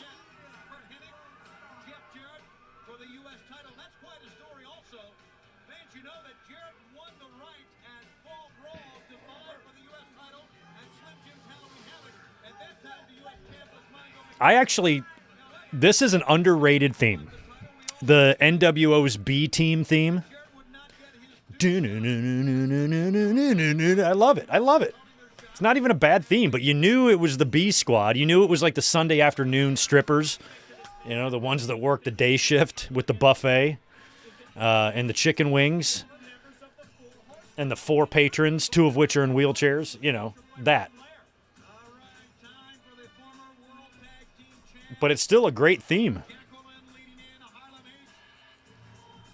There's one Harlem Heat. Where's the other Heat? He's just hot. Takes 2 of them to make Heat. Harlem Hot.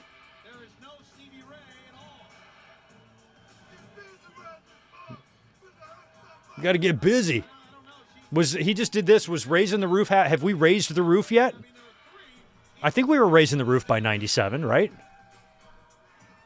When did Raise the Roof start happening? I feel like it was right around this time. All right, so this is going to be Conan and Scott Norton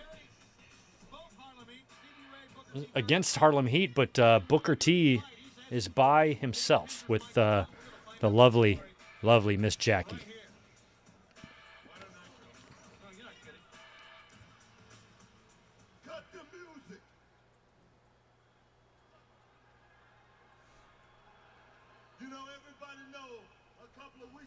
I can't remember. Jackie might even go back with them because I remember her as being Miss Texas from back in the day. I wonder if she knew them, Harlem Heat, prior to. Because of the Texas connection. Any one of you suckers. But it's a tag match. Why can't Jacqueline just team up with you?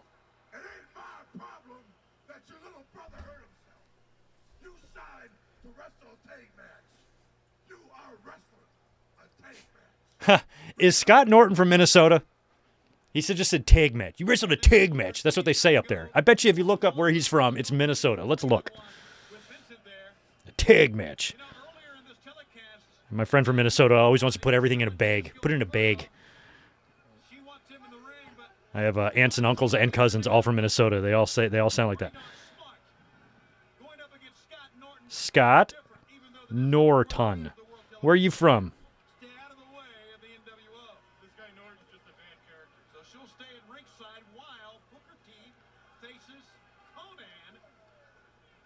Yep, billed from Minneapolis, trained by Brad Rans and Vern Gagne, sure enough. Yeah, born in Minneapolis, Minnesota. He's 67. He's young. He's only 67? And this was, what, 30 years ago? Scott Norton's only 28 here? That is wild. I thought he'd be like 40 right here. I guess he's 29. He just turned 29. Holy crap. That's wild.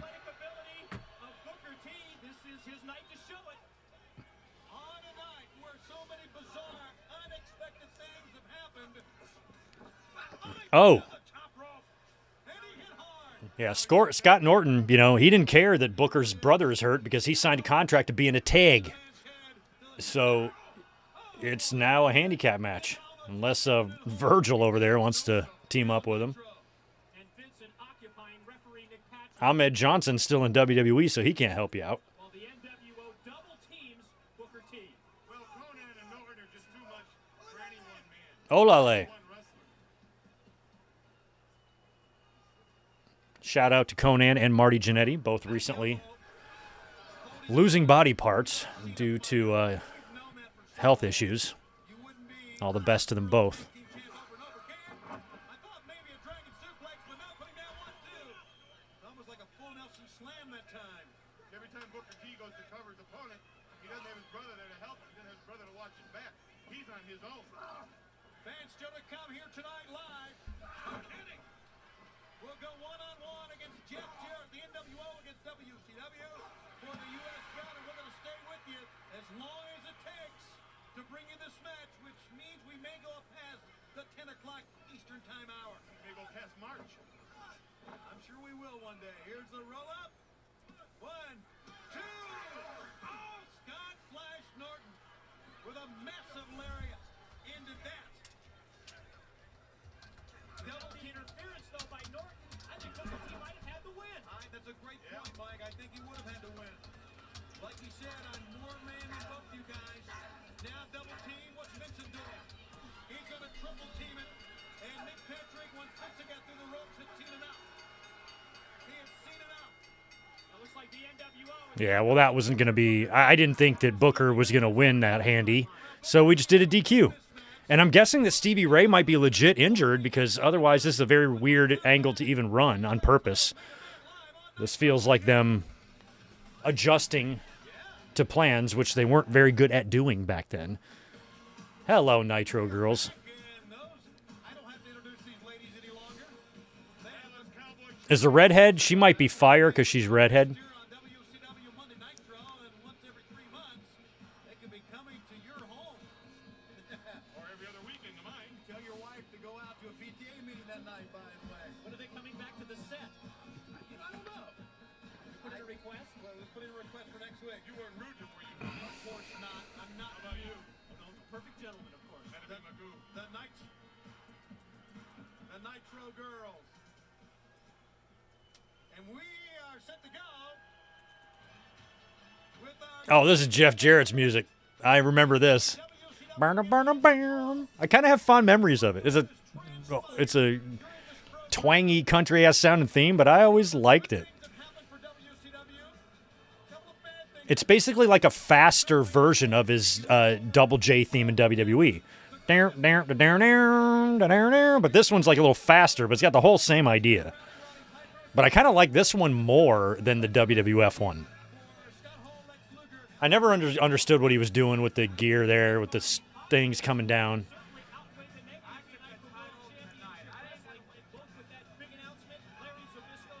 And he's with fucking Deborah. And she would wind up joining him in WWE too. Jarrett bounced. After he left WWE in 96, he had that match at the Rumble. Well, he kind of left in 95, came back just for like 2 months, and then left again. Turned up in WCW for a year. I think he signed a 1-year contract. And look at where we are, guys. It's September 22nd, 1997. We are only like a month away. I'm pretty sure it's October. And Jarrett shows up on Raw. Cheat. That's right, I said it. I want to see him cheat. Yeah, it's late. It's October or early November. And he shows up and cuts that shoot promo, remember, on Raw? Talks about WCW and Hogan and Savage and shits on Bischoff and all that. That's like just weeks away from... Oh, Elizabeth again. Hell yes. And she's escorting Kurt Hennig, the U.S. champion, to the ring. I love that Miss Elizabeth is with him. Seeing what she has become over the past couple of weeks, seeing that the lovely Queen Deborah is out here, there could be more trouble than just what's in the ring, Hell yeah. if you know what I mean. Well, we're going to stay with you, fans. We're at the 10 o'clock hour, but when we come back, we're going to keep this match on until it ends. Don't go away live. Who knows what we'll see? I kind of low-key wish we had the commercials, guys. Because I would remember them all. It's what it's all about. If you've been following this sport for years, you know that means you're the #1 contender. That could actually be something I could post. Maybe on one of my other channels, I could pull up my Raw and Nitro archives or my Raw archives and post the commercial breaks from them. The back of the world champ. Kurt Hennig. That might see me flipping over to Nitro a lot. 2 weeks, the lowest Something like that might be fun. life on the earth. And in 3 weeks before I still have a hard drive that I need to have repaired that has all that shit on it. It's either that or re-rip all these DVDs. Championship gold soon follows. We've seen that through the years in every organization that he's wrestled in. no doubt about it. You know, let me add, who is the one that brought up the fact that they saw Hennig talking to Eric Bischoff? We should have known then. Well, Somebody said it on one of these. He brought it up. Hennig did. Hennig admitted That's right, that he was speaking to That's Bischoff. right, he did. well, sure, he want everybody to know that he's up for sale. He's a free agent. That's For the highest smart. bidder. That's a good bid. Nothing wrong with that. Before we get too far into this match, once again, we're going to stay on the air until this match ends. Fans, so stay right with us. We're gonna Pete, and before this match gets I was recently watching, I went down like a small rabbit hole, watched like escape stories from like North Korea. It's just so fucked that a place like that even exists. I don't know, a chair or 2x4 in your hand, Cage door. something. Payback's coming. I'm very, very, very anti-war, but I'd be willing to do whatever it takes just to wipe them out of existence. Just the regime. I mean, they could just brainwash millions of people like that. It's just crazy. It's insane. It's insane. Revenge on the mind of Jeff Jarrett. As a matter of fact, based on what has gone on in Jarrett's life over the past 4 or 5 months, If I lived there, I'd do everything I fucking could to get out of there. I'd miles and miles of landmines, whatever. There's no way out. take a turn like that. There's a good move by Jarrett, and Kurt Hennig comes out. You know, well, you're looking here, and unfortunately, one's a member of the NWO. Great side headlock takedown. Jeff Jarrett. I'm like, we might have a complete fucking pants-shitting goddamn buffoon piece of shit running this stuff over here. But hey, at least we ain't North Korea. We still have hot dogs filled with cheese. It definitely could be worse, if I'm being completely honest about our political landscape. It ain't great, but Interesting to see Queen Deborah on one side of the ring and Elizabeth on the other. Well, you're right. Wasn't too long ago, the two ladies were at least we still have cheese-filled hot dogs. My goodness, how things change quickly in our great sport. It wasn't too long ago both of these men were walking down the aisle with the horsemen. All right. At different Too times. long ago, both these men were horsemen. It's a really awesome match, by the way, too. I should be at least acknowledging here because Kurt Hennig and Jeff Jarrett That's why they call him the brain. isn't a match we frequently got. I'm curious in history how many times it has happened. It might be once because Jarrett is about to leave for WWE. And unless Hennig goes to TNA or something, they have a run in before Hennig passes. He took that door to the head of Ric Flair, the same way he took that leg into the post. But these are two former, multi-time Intercontinental champions battling it out on Nitro for the U.S. title. That's really cool.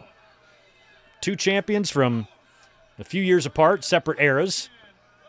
Jarrett was new generation. Hennig was still part of the 80s and Boom and stuff. Deborah McMichael. Hey, Deborah, I love you, but Elizabeth is 10 times hotter than you. I hate to say that. But you can't argue with facts. Oh my goodness. What else? Oh, That could have been a right hand to the face. Could have been over right there. Another one from Jarrett. I worried that Hennig hurt his own knuckles on that chair shot. Oh, That gives a new meaning of going to the chair. Yeah, yes it does, Brain.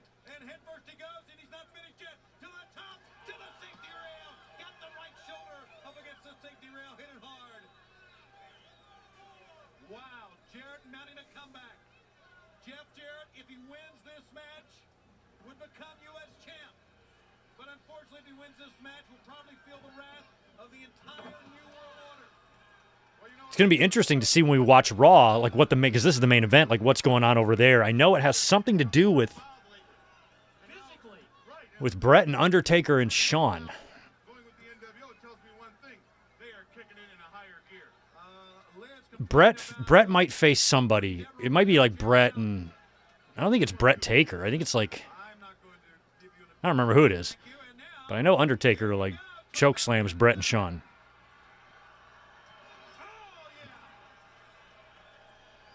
Do it again. I mean, do it again. So much for my coaching. Hear you from here. Could be step one as far as Jarrett is concerned to work on the leg of Kurt Hennig and set up for that possible figure four spin. Nice spinning neck breaker. You're exactly right. Both men are down, though, as you can see. And now the referee, Randy Anderson, starts that 10 count of both men. Hennig tried to roll over to maybe make a press that time, but Jarrett got up in the nick of time. Now both men up here. U.S. title on the line. Hennig, Jarrett. Back elbow to no avail. Trying to get the sleeper, and he does. He don't have it on good, though. Now he's on the side. He is not directly behind the man. That's the best thing for Jarrett. Keep turning to your left. Nice jawbreaker. Oh. Not only the jawbreaker, but the jaw hit the top rope as I don't think Hennig's going to lose the title here because he just joined the NWO a couple weeks ago, short span here. or about a week ago. Here's a cover. No. I remember being bummed out, too, that Perfect wasn't in WWE because I fell for it in 1996. 1 year earlier, he was going to come back to the ring and face Hunter Hearst Helmsley on Raw, and I was convinced it was happening. And then the match never happened. And it was just a swerve to turn him heel and be a manager for Hunter Hearst Helmsley, who then beats Mero for the title. It's just like, I was so bummed. Well, there's your competition. But I remember the previous night was Buried Alive, and how excited I was to watch Raw because Perfect was going to get back in the ring. Like, and then he doesn't come back to the ring, turns heel, and literally, like 3 weeks later, leaves to go to WCW. Took him a few months to get there, but he was basically left WWE in the middle of the night to go to WCW, and then he gets back in the ring there. I was like, God damn it. Jeff Jarrett in the figure four. So much more to Kurt Hennig, too. Yes, then just that fisherman suplex. You're right. A lot of times when the U.S. how about that? Hennig loves doing this spot with the legs. He's been doing it for so long. There he is again. Hennig again hits on the back of his neck. And you're right, Brain. He is going now. I would think Slingshot. looks like though maybe a Boston Crab. No catapult. It's a terrible. I don't like the slingshot. Turnbuckle. It's one of my least favorite wrestling moves because it's, if you're tired or gassed, it looks so bad. Oh, look at Elizabeth getting up there. Look at Randy Anderson purposely turning his back. Here comes Savage. Savage is going to nail Jarrett. Oh, no, he's not. He's giving the belt to Hennig. Boom. He is now. I like that Savage handed Perfect the belt instead of just hitting Jarrett himself. And Savage and Perfect, former tag team partners from Survivor Series 1992. It's cool to see them working together here in 97. Look at Randy. Randy looking around. He's in shock. It's going to be a simple cover. Look at Elizabeth and Deborah getting into it. The man is so out, you can't even get him up. He's gonna try to suplex him. Oh, he's going to hit him with the perfect plex? Jeff Jarrett is How's he going to do that? arms of Hennig. And he's still going to try his fisherman's suplex. Jarrett's out. It's over. And Perfect retains. Working as a unit, working as a group. Count Miss Elizabeth in that. The NWO comes out For life. the United States. And here they come, all of them. Scott Norton, Hogan, Six, Conan, Virgil, and Macho. So much WWF in that ring. Perfect, Double J, 1, 2, 3 Kid, Hulk Hogan, Macho Man Randy Savage, Virgil. He may have more of a fight here than we anticipated. Look at Norton kicking Jarrett. Celebration with the NWO. Hennig is still the United States champion. Strength in numbers. They're gonna take out. This might be. Is this the end of? Is this the end of Jarrett? He might not be back on TV. This might be the end for him. We Are Pro Wrestling. You still in here? Because I know he's in WWF in October, and it's September 22nd here. So that's got to be his last night here. It's got to be. Look at the way they're pummeling him.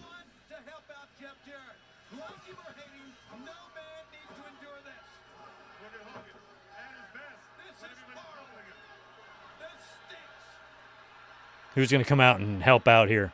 Here comes, the Giant.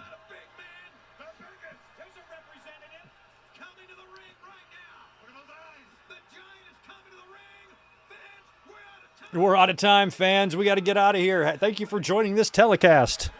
Oh, my God. Huh. All right. That's the end of the first episode. Sorry, it's kind of late. It's already 10 o'clock Eastern. Do you guys have enough in you to watch Monday Night Raw from the same year? We got to do that. Let's get reset here. Now, of course, we got to switch platforms. We got to watch this over on Netflix because this episode is not on YouTube. So let me get that pulled up. Also, let me fix the overlay here with what I need. I'm going to do that. Get that out of there. And then we have Raw here. And I have to do this 4-hour timer, but I have to set it to the correct time once we pull up the Raw episode and see how long it is. All right, September 22nd, 1997 on YouTube or on Netflix. So just go to Netflix, go to the Raw Vault, and then select the year 1997, and then you can scroll down and find that episode September 22nd. So I'm pulling it up now. Looks like, according to Netflix, we have a 1 hour and 30 minute and 8-second show. So just a quick hour and a half little watch here. So I'm going to set the timer to that because I believe this runs in reverse. Yeah, it does. Okay. All right. So I just got to set it to 1:30:08. 1:30:08.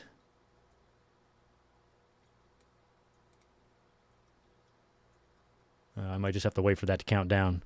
Here's my little scroll bar. All right, let's just wait for that to get down to 1 hour, 30 minutes, and 8 seconds, and I will pause it, and we will hit play from there, and this will be how you will sync up with this one for Raw in Madison Square Garden, September 22nd, 97. I have a lot of fond memories of this show, even though I don't really remember outside of this and the Cactus Jack Triple H match and kind of the finish of the main event. I don't remember what else happens. Boom. All right, we'll pause it right there. 1 hour, 30 minutes, and 8 seconds. Okay, cool. Let me know when you guys are all set up, and we will get going on this one. I'll answer this super chat in the meantime if you guys are still setting up. Juliet, appreciate the $5. If the episodes are available to view, I'd love to see the night Rick Rude was simultaneously on Raw or Nitro after the screw job. Juliet, we got to watch that one. I was there. Oh, no. That was the week after. Sorry, I wasn't there. But the one, that would be a great one to do. So that's going to be November. I almost know the date on this. So I guess it would be November 10th. It's got to be the November because I think it was the night after the... Oh, no, it would be the November 17th, I guess. Yeah, it would be November 17th because they taped it on the Tuesday after the screw job. Screw job was on the 9th, so they would have taped that Raw on the 11th when Rude was still there. Aired it on the 17th, which is where he also appeared on Nitro. And it was the week after that when Raw was back live. That was the show I was at in Fayetteville. But yeah, that's a good one to do, watching those two. Watching Rude on Raw and Nitro. That was wild. The Monday Night Wars, man, were something else.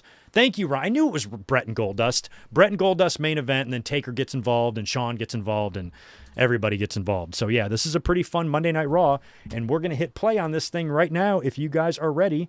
I am. Just make sure you got your Netflix pulled up, and we'll go 3, 2, 1 on Raw. Actually, hang tight 5 seconds. Let me just go grab a beverage before we hit play. 1 second.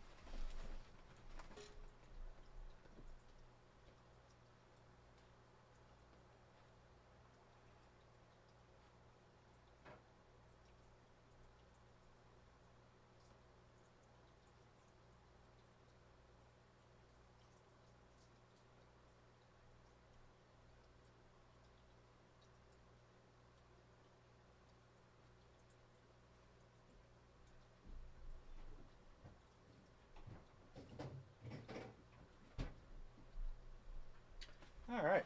Thank you for your patience. Thank you for waiting. Hopefully you guys are for sure all queued up now, right? All right, let's do this on Raw, September 22nd, 97. Let's hit play. Let me just make sure I have the right buttons. I botched this before. I want to make sure I don't do it again. Okay, cool. I'm ready to rock. Here we go. 3, 2, 1, play. All right. Nailed it. In 7 different... I miss this voiceover guy. I think he passed away. Miss his voice.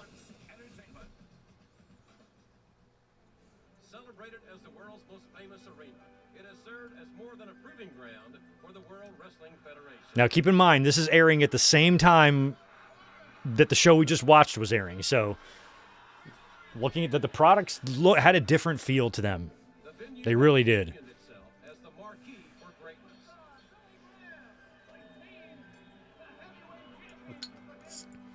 I mean, they're talking about the history of Madison Square Garden, but they're not showing Hogan's big moment, are they? Performances which have evolved into a historic contest of can you top this?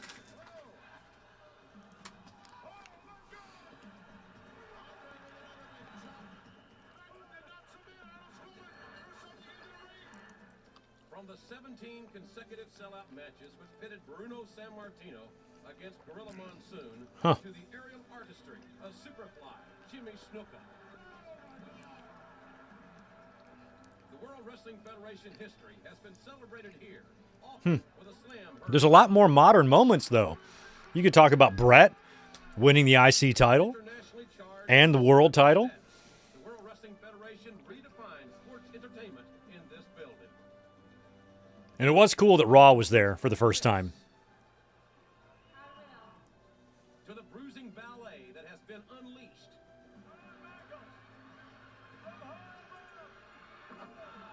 I feel like this voiceover that JR is doing here has been voiced by someone else before. They had Michael Cole revoice some Todd Pettengill stuff when Todd left. Eventually, even this arena became too confined to house the unbridled arsenal of talent under one roof.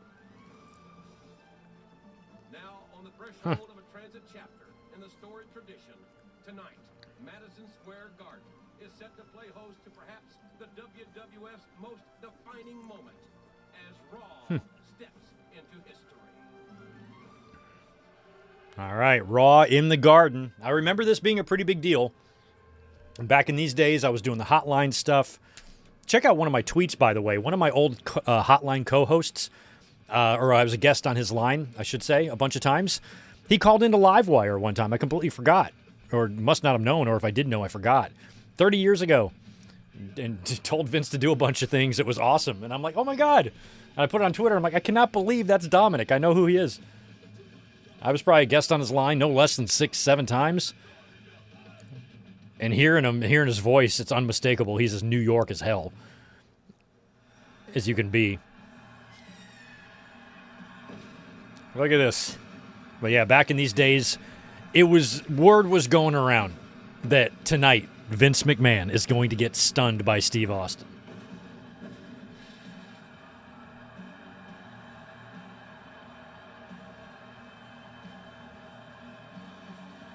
I mean, it might have been better for wrestling if these shows aired one before the other, because we just watched Nitro, and now to watch this, be able to watch it uninterrupted and not distracted instead of having to go, head to head and divide your attention. Like, they got a good house there. It's full. Vince has got energy in his voice. They're starting to turn that corner, even though Brett's about to leave and it's going to get bleak. I mean, they're only 6 months away, 7 months away from winning in the ratings. They're getting close.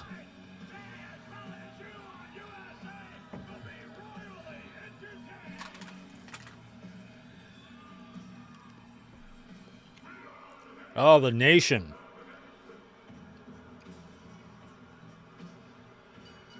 Here comes The Rock.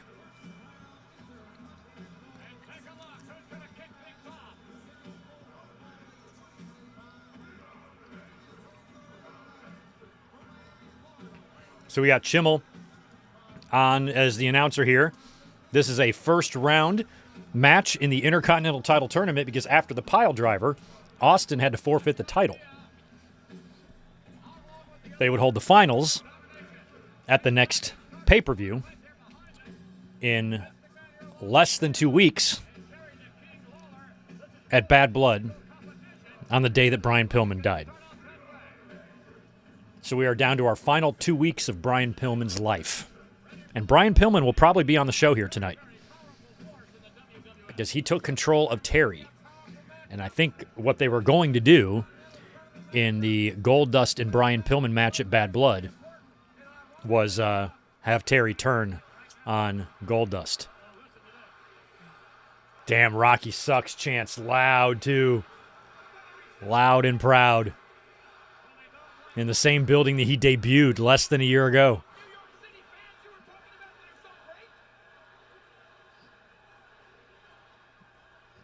I told Rocky he sucks once in 1997 to his face. I got behind the Titantron after Raw when they were coming through. I looked right down at him.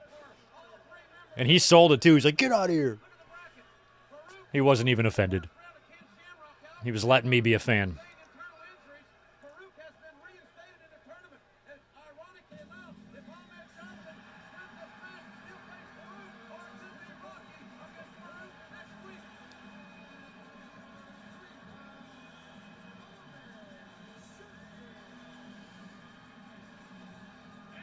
Damn, I wanted to look at those. That graphic again. I was trying to see the name that was crossed out there. I thought it said The Rock, but who was crossed out there on the Farouk bracket? I was paying so much attention to that, I didn't get a chance to look at the rest of the bracket.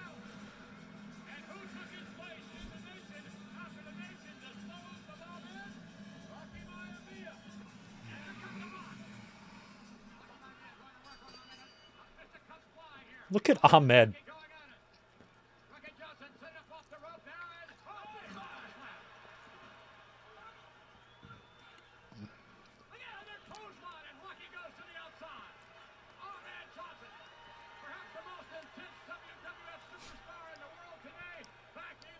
I've never been more disappointed in a wrestler than Ahmed Johnson.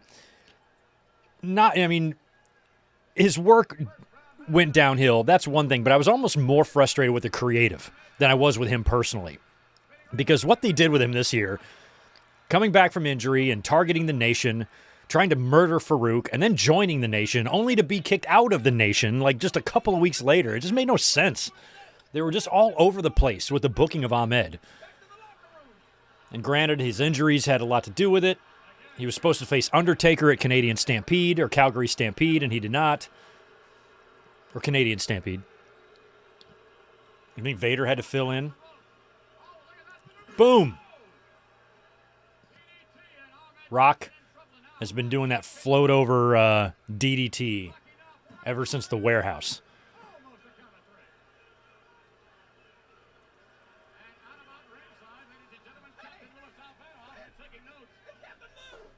Look at Captain Lou taking notes. What are you writing down? He's out studying. Shout out to Bill Apter, who's right there taking pictures. Or is that George? I think that's Bill. Yeah, that's Bill. I just shouted him out in the last stream. In the last video.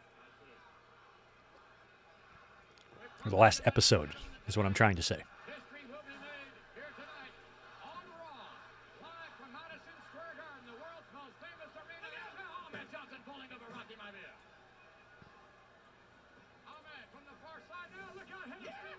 Oh. The thing on Ahmed's nose, those help you breathe, right? Is that what they're for? Because if they do help you breathe, I'm curious how. Do they spread you out or something and like open up your nasal passage? Like, I don't understand how something like that would make you breathe better, but I guess it does. And if it does do that, does it hurt? It feels like it would hurt.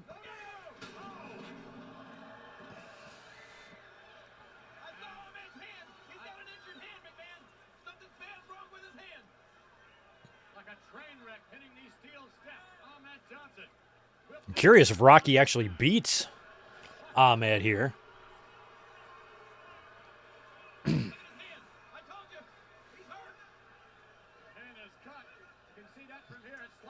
Ahmed John, he did have a great. I remember I talked about it before when he debuted at Survivor Series. Like, I remember thinking, like, okay, you know, WWE has found a guy here. They're so desperate for talent in those days. So to see him come in and be so impressive, I was optimistic. I was like, oh, I like him. But I've made the comparison a million times. I've always said that I think WWE wanted Ahmed to be what Goldberg turned out to be in WCW. But for a bunch of different reasons, that wasn't possible with Ahmed. When he came in with that intensity and he was doing really reckless shit, that's when I liked him the most. That like Goldust match he had at King of the Ring in '96 when he won the Intercontinental title, that shit's wild, man. You know how Montez does that dive over the corner? He does that in that match. That has to be seen to be believed. I was fucking loving him. But that injury just fucked everything up. He was not the same man after Ron Simmons kicked him in the gut with that blue fucking helmet.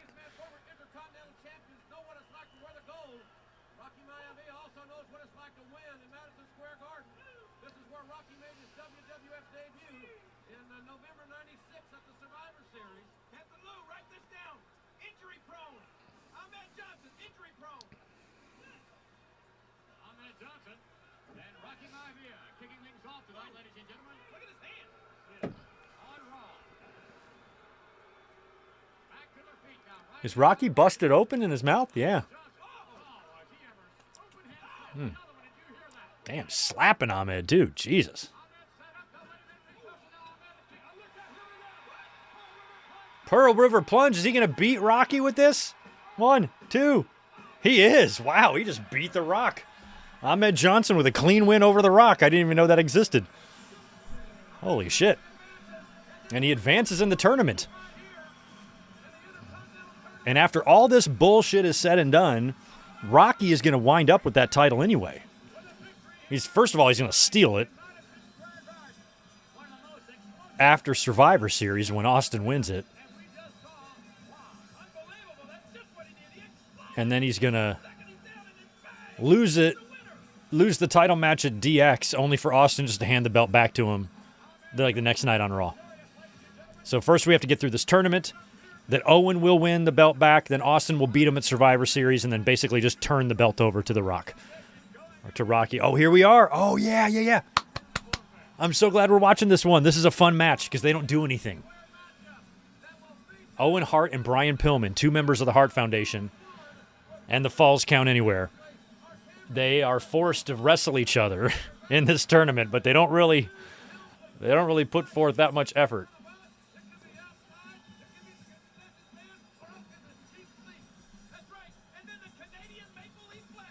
Bret Hart and Goldust, that's right.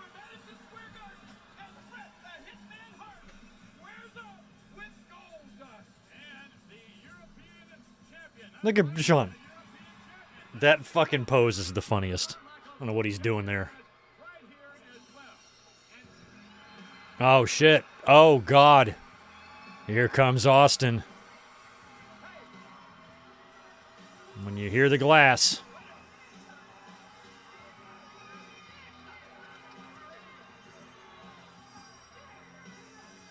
Is he up there?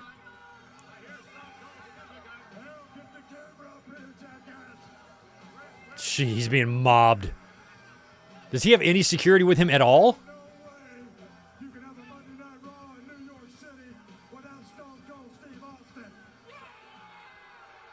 Look at that shit.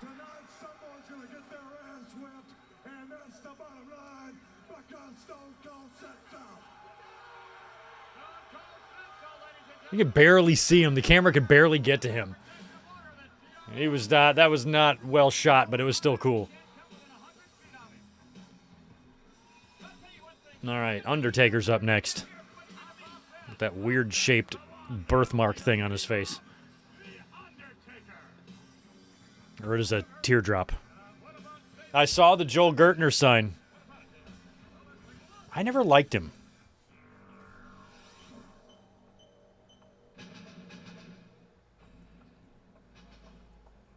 was too much of an egregious attempt at the edginess for me. Look at this shit. Blassie in an eye patch, Sable and Howard Finkel and Timmy White. Now we're doing Three Stooges. Ladies and gentlemen, please allow me to make the following announcement. Gotcha, Sable. Please refrain from smoking. Gotcha, Sable. In the beginning, God created Mo. What are you shooting? Is this laser tag? Is this Bischoff's thing? It is, okay. Sable's secret mission, huh? Okay. Yeah, we know what the Empire State Building looks like, Vince. We're not stupid.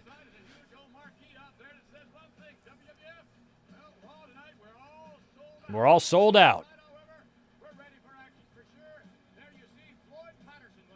Ah. Yeah, Floyd Patterson there. He's laughing. They put me on the screen?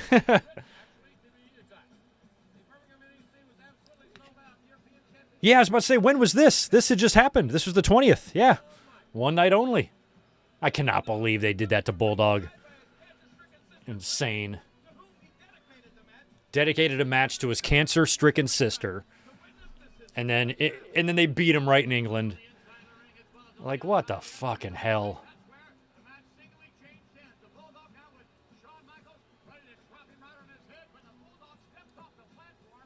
We never did watch that one. We have not gotten to that.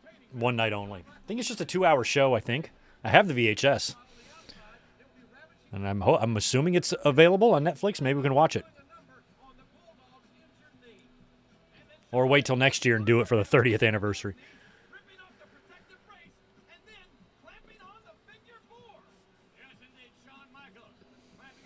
Shawn and Bulldog back at it again. They had a little feud in 96 there for the world title. Now they're feuding for the European. Apparently Davey was there the night that Shawn got the shit kicked out of him by one Marine. Not 9. One Marine. Was all that it was. Whipped his ass. I mean, Shawn was so drunk he might have seen 9, but it was 1.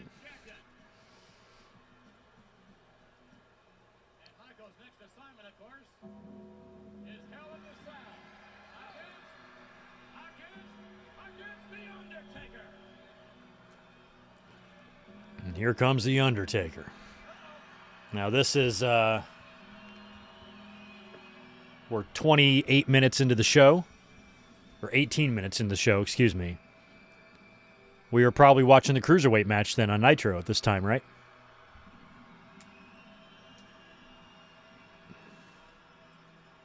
And here comes Taker.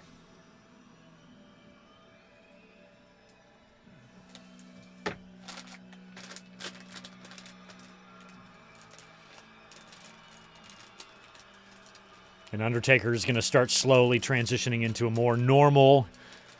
Not really. I mean, there's still a bunch of hokey shit that would go on in 98, but he was going to have to start talking more, basically.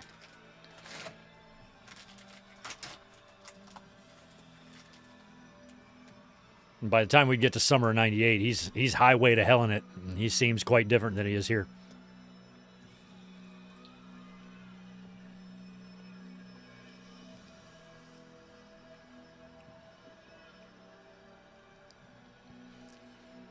Bad Blood, I guess, will be about 13 days away from this point.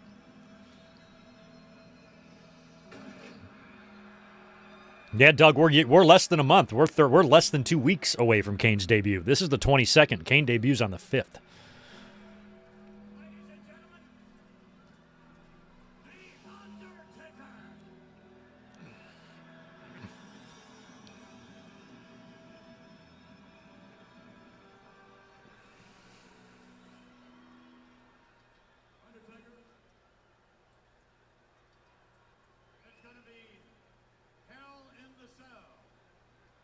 It's hell in a cell, Vince. Not hell in the cell. It's hell in a cell. Yet another twist has been added to this matchup. The winner of the match between you and Shawn Michaels Sean was in tribal combat for real. He was. will face the WWF champion, whomever that may be, at Survivor Series. Okay, so Vince is reminding Taker that the winner of the Hell in a Cell, Hell in a Cell, gets title shot at Survivor Series. Time with a lid on it. Nobody comes in from the top. The bottom of the ring will be searched thoroughly. Nobody's coming from the bottom. One way in, one way out. The winner of the match will win by either pin or submission. It all comes down to Hell in the Cell. I never really thought cell was an appropriate term either, because it's so big. You know, I think of a cell as like a prison cell, like something small, with concrete walls, not flexible mesh wire. Should be hell. Like they just picked cell because it rhymes with hell, and I guess Rage in the Cage was already taken. You have your judgment day. But I feel like you could have thought of a cooler name than Hell in the Cell. To be honest, I'm not even a big fan of the name. Because that doesn't look like a cell. It looks like a cage, not a cell. And Hell in the Cell. In the Cell. Well, back then they probably were calling it Hell in the Cell. One way out. And that's over my dead body. Yeah, because Hell in the Cell is the way it should be. Hell in the Cell, like our cell, the cell. Hell in a cell could be hell in any cell. Are we reading too much into it? I can never rest in peace. But I sure can enjoy watching Shawn Michaels' rotting corpse burn in eternal damnation. You can watch his rotting corpse burn in eternal damnation. Oh, here comes the European champion. Smile has been located. Somehow. Knee magically fixed. It's amazing how quick you can heal when you were never injured to begin with. Now is it my imagination, or is the World Wrestling Federation once Happens quick. trying to give the Heartbreak Kid the shaft? I'm not giving you the shaft. Stick me at SummerSlam in a no-win situation as a special referee, and I do my job, and everybody comes down on HBK. Then you try to stick me in a match with The Undertaker in the hopes For those that believe that he'll be alive.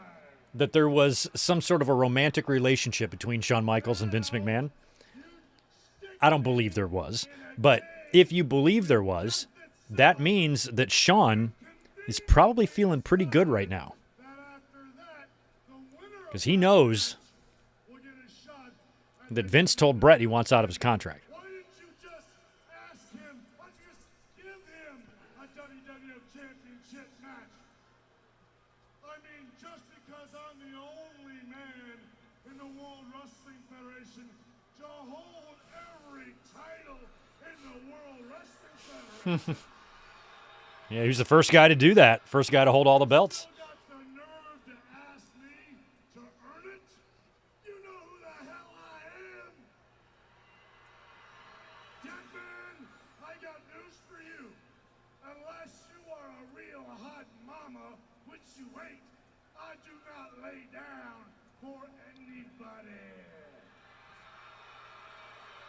And the Heartbreak Kid is looking for a garden party, my friend. It amazes me how cocky he was, knowing that everybody in that locker room could kick the fucking shit out of him. I got news for you. And he would constantly antagonize them. I lay down for nobody.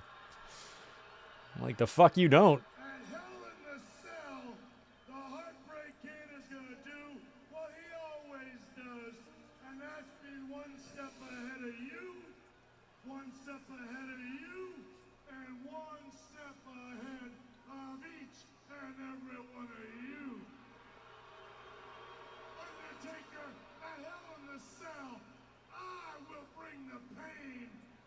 Vince was always really high-waisted, wasn't he? His pants are always hiked up. All right. Oh, you do, huh? No, Sonny, I don't want you. I mean, maybe in these days. Okay, I kind of did. But now, I don't really care what happens to you. She had it going on back then. What's she here to do? Be a ring announcer? Yeah, guest ring announcer. Look at Vince. She is hot. There's no doubt. We know Vince. Settle down. There's Jimmy Corderas. Jimmy, you know, on the standard 1 to 10 male hotness scale, she is 9.7 points higher than you on the scale, which means you're a 0.3.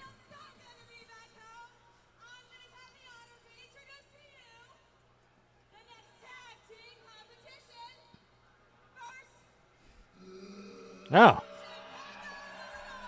I love it how she's introducing... Oh, she's not with them yet. I was about to say, is she introducing her former team? No, she's not with them yet. She'll join them in a few months.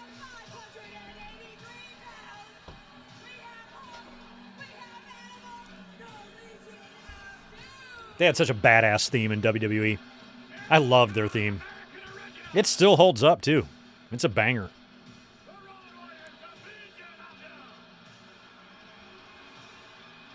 I didn't really like the "What a Rush" slogan because I didn't get it. But the song was awesome.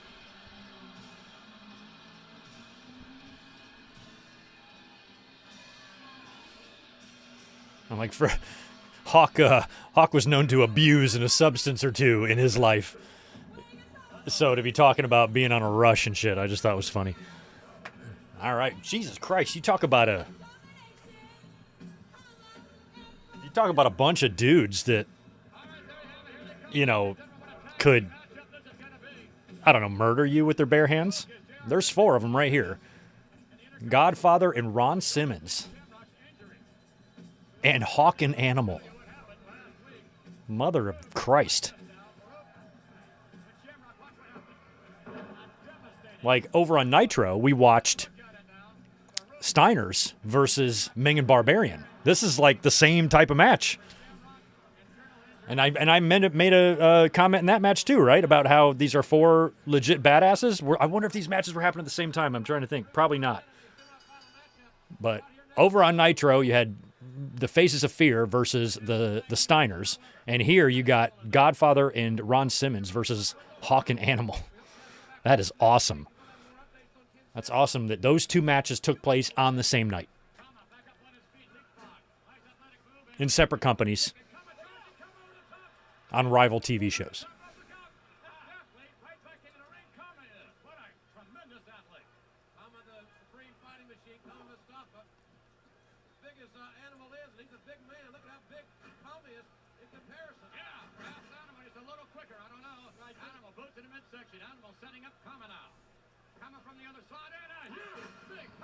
Jeez.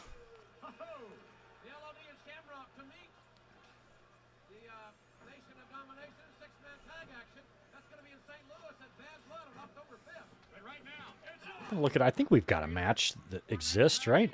I can't be that. My history can't be that rusty.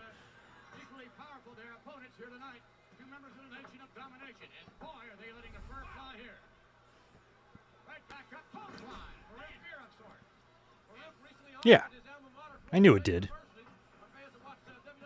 I was like, it had to have happened a bunch of times. Yeah, I was thinking of Road Warriors versus Doom matches. And I was like, are they 80s or 90s? But I think they're like 1990-ish, and that's when most of them happened.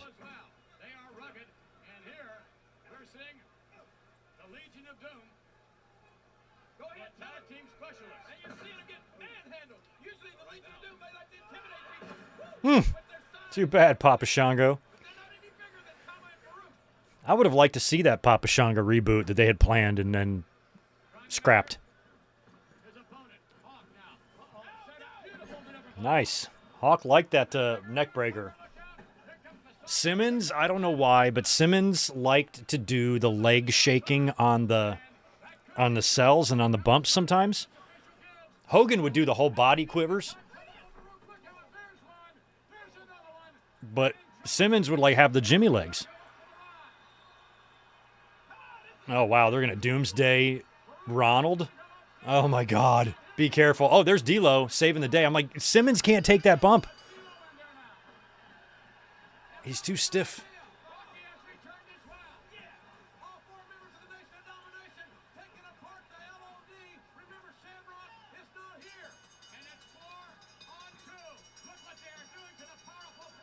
This is not fair. It's 4-on-2.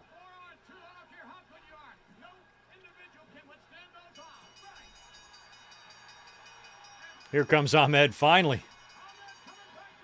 Taking somebody out. Oh, he's got D'Lo. He's got that Michael Jackson glove on his hand there.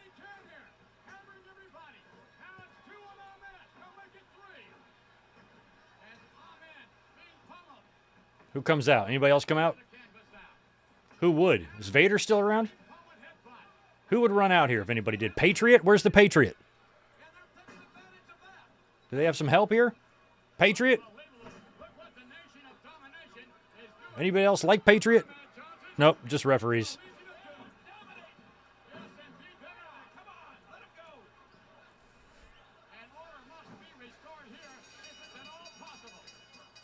We got Briscoe, Tony Gurria.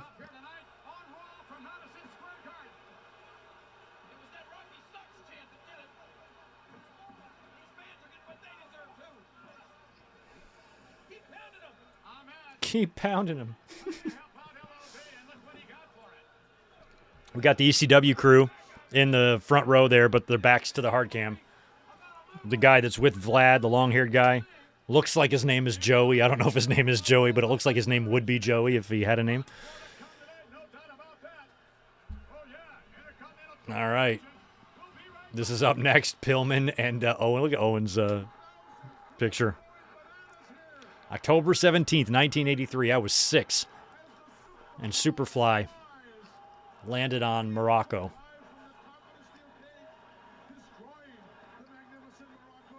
Just a couple of months before Hogan's win.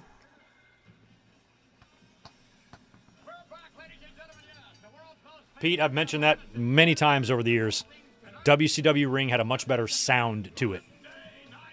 It was mic'd better or whatever it was. It just made a lot of the matches more enjoyable. ECW had a good sound too. There was very loud pops to the mat when people would bump on them. And I used to, at the time, back in these days, I mean, I was 20 years old, I used to wish that WWE's rings kind of sounded like that. I didn't like the stiff cable ropes that WCW had. I preferred WWE's ropes, but I preferred WCW's mat. I also preferred WWE's ring size. I think they were 20 by 20. WCW was a little smaller. So I wish I could get WWE's ring size with WWE's ropes, but a WCW mat. That would be my perfect wrestling ring.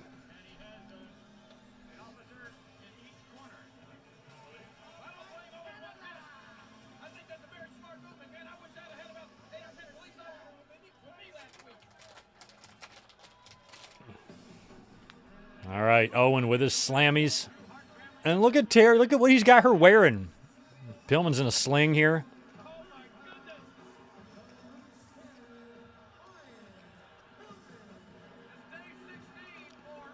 This angle was pretty fucked up.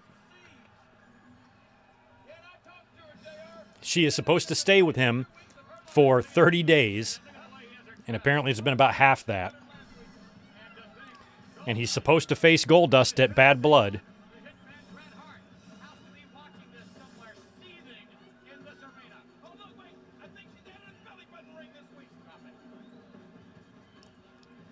I mean, I don't know how this would be legal for Terry to have to literally travel with him and sleep in the same house as him. You can't make anybody do that.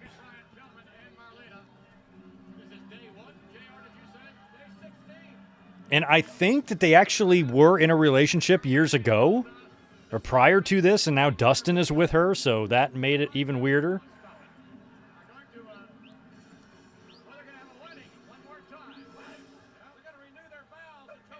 That's right. Yeah, so the night after Bad Blood, that's when, okay, so the turn wasn't going to come at Bad Blood. It was going to come on the Raw after, when they were supposed to renew their vows. They never did that segment because Pillman died. Wrestling world will be robbed forever of what would have been a truly classic battle between two of the greatest athletes. So Pillman's going to say he can't work. Why is he trying to wiggle out of a tournament match? He got a chance to be IC champ. You see, late last night, while Dustin was reading Dakota, the Three Little Pigs, I heard his old lady, Marlena, squealing like a pig. We don't need to hear this. And right when I had her bent over for that last glorious position, I slipped and fell in the bathtub. And In the bathtub. No, Pillman. now I'm gonna Look at Owen. be forced to forfeit this match. Oh, that's a shame. But I know He fell in the bathtub, banging Marlena. my comrade of the Hart Foundation Like, this is our last memory of Brian Pillman. He passes away in 13 days. into the title match. 12, really. The boys' dignity Here comes Slaughter. and respect that only the Hart Foundation commands. Owen, I'm gonna have to forfeit. He's going to forfeit. Gotta do what you gotta do. Got to do what you got to do it. Slaughter, Commissioner Slaughter. Pillman, this is the first I've heard of you having a broken arm. If you've got a broken arm, where's your x-rays? In the car. Yeah. They're in the car. Like, he's holding Marlena. Doctor's report.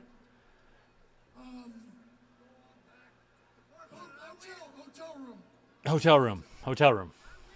I win. Fake fat.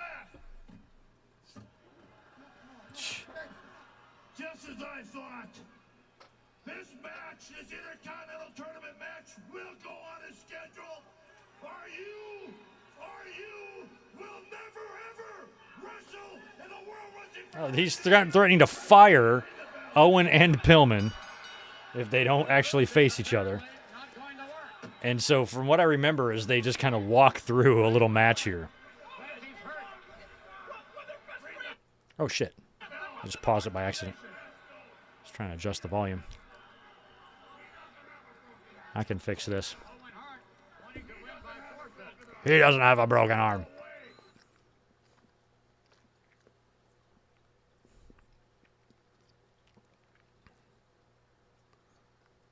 Okay. Boom. Caught up. I'm like 1 second off, but not bad. They're gonna shake hands and start things off here. Now this should be a very interesting matchup, and you know that all the other Hart family members are watching this one. Brian Pillman was trained in the Hart family home in Calgary as he was playing Canadian football with the Calgary Stampeders. Now this is a very important matchup. The winner of this match will go all the way to St. Louis on October the 5th at Bad Blood to compete for the Intercontinental title. Brian Pillman would not be going to Bad Blood. So I guess they have not announced the Pillman and Goldust match yet. Well, maybe they were.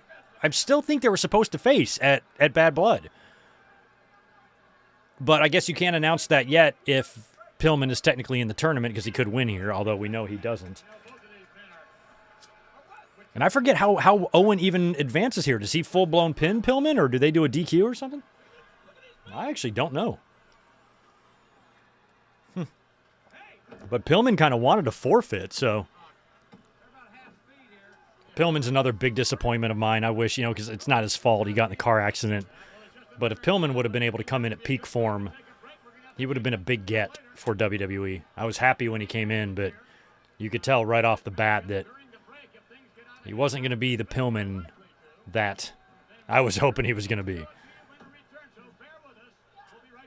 All right. All right, Vince threw us to commercial. Oh. These look like calendars. Just look for specially marked boxes of Stridex at your local food, drug, and discount stores. There are 3 cards in every box of Triple Action Stridex. Collect all 6 cards. Stridex Triple Action pads remove dirt on unclogged pores and dissolve oil. They're as effective on pimples as a stone cold stunner. I was lucky in high school. I needed Stridex sometimes, but I was very lucky. Other than out some pimples here or there, I didn't have it too bad. But I always laughed. I'd always see the Stridex commercials on wrestling with the zits all over my face. Oh, there we go. Things picked up. Marlena instigated that. I love that George and Bill are right next to each other. I love that. Taking pictures. Yeah, good job, Marlena. She finally instigated a little heat here between them. Oof.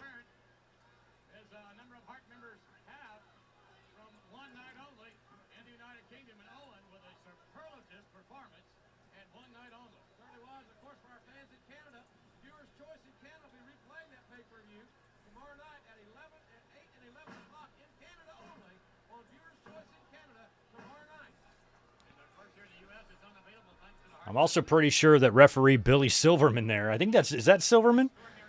Pretty sure that's Silverman. And double high cross. He's the only referee from those days that I could remember working both companies, like until the buyout. Then, Nick Patrick and all those guys got absorbed. But Silverman and maybe Earl, Earl was in the NWA. But in terms of WCW and WWE, Silverman's the only referee I think that jumped. That's him, right? Oh, there's Goldust. Oh, wow. Okay, there's their DQ. So he nailed Owen Hart, which is going to give Owen the victory.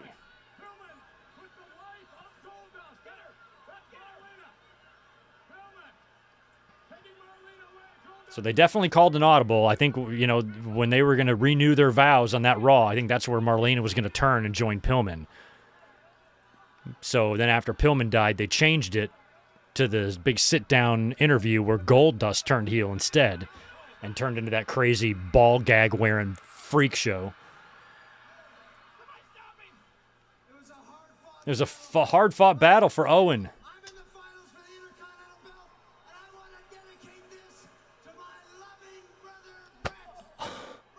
Owen. Oh. Tears coming down my face right now. Oh, he got taken out by Austin. Oh, this is going to be it. Vince gets in the ring here.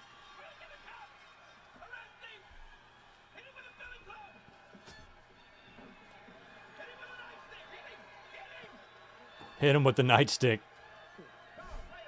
Up there. Now Vince is going to get up. Now I remember at the time we all knew this was going to happen. We were talking about it all week. Vince is going to get stunned. And so when Vince hopped up here, you knew. It's happening right now. What a perfect place for the first stunner, Madison Square Garden. The house that your dad built.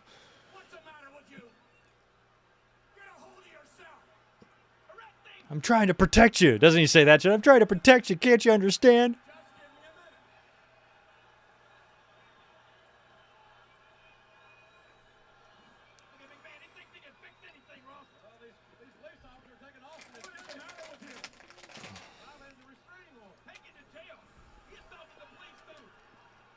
Huh. You had to forfeit the Intercontinental title, the tag team title. Of course, everybody can understand why you're upset. Damn right. They can understand you being upset, not being able to compete. They can understand that. But don't break the law. He already did. Look at this. Look at these 2.5s. New York City's finest. Oh, I hope not. Don't you understand why you're not allowed to compete? You can't get that through your head. Don't you know why? Don't you know that you're not physically able to compete? Look how young Austin looks. Your doctors say you're not ready. If you compete, you can injure yourself for good. You can wind up paralyzed. Paralyzed. And the WWF is not going to stand by and let you do that to yourself. These people don't want you to wind up in a wheelchair.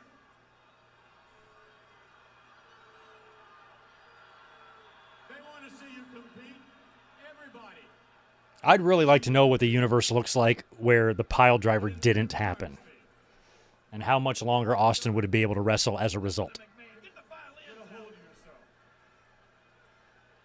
Telling the truth. Makes all the sense in the world. Yeah, you better be talking to those guys over there. I say put him in the slammer. Listen. Don't you know? People care. In the World Wrestling Federation, we care. They care. They care about you. That's all it is. And you just gotta go with it. Gotta go with it, Steve. Like, everybody in the arena, too, they know what's coming. That's all you gotta do.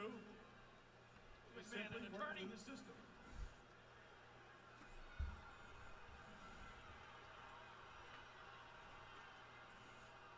You know as well as I do that this is what I do for a living.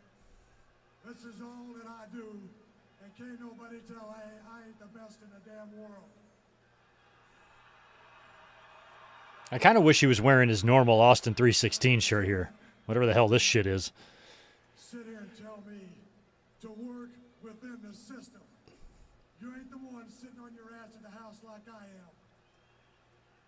But if that's what it takes to make you or the World Wrestling Federation happy, hell, I feel like Cool Hand Luke. I'll work within your stupid little system. Your stupid little system. I appreciate the fact that you and the World Wrestling Federation care. And I also appreciate the fact that, hell, you can kiss my ass. Boom. Oh, what a terrible sell.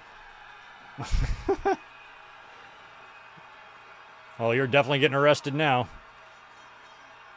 Oh, God. Look, Vince's eyes are like, oh, he doesn't even know how to sell anything. He's so awful. He's so awful. Boy, he got to him. Look at Austin. Yep, I knew. I might as well take me to jail. I hope it's meatloaf night.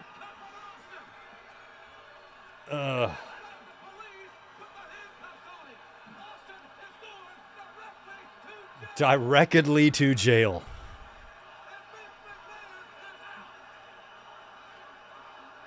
The crowd popping. I mean, that's smart by WWE doing that in this building. You're not going to get a bigger pop on attacking Vince McMahon for the first time than in this city, in that building, in front of these fucking crazies. As music plays. There's a replica belt right there. That's actually pretty sweet because you didn't see belts yet. Belts were not a thing. So somebody made a pretty sweet one.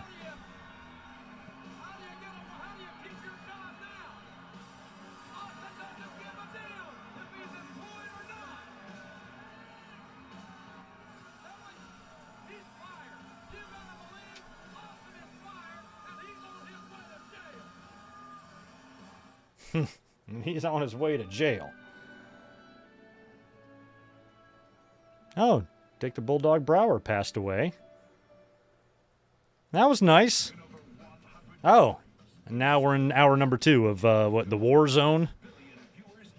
Is it the War Zone? Is that it? All right. We're about to switch to that scratch logo soon. A few more weeks left of this one. The whole second intro is so funny to me. It's like it's the same show.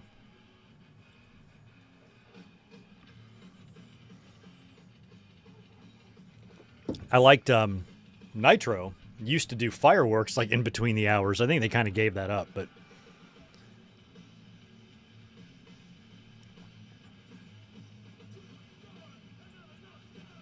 they got a lot of mileage out of the shoot they did in the warehouse here for this Raw opening, because they would use it for years, parts of it, but That one on the roof of the headquarters, man. What a waste of money. There was like a helicopter shot on that they would recycle later on, I think like for DX.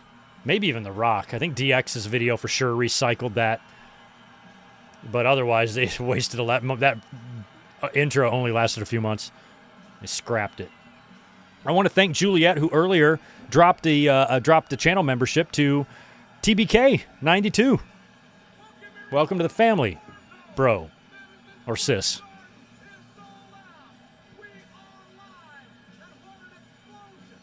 What an explosion. All right, hour number 2.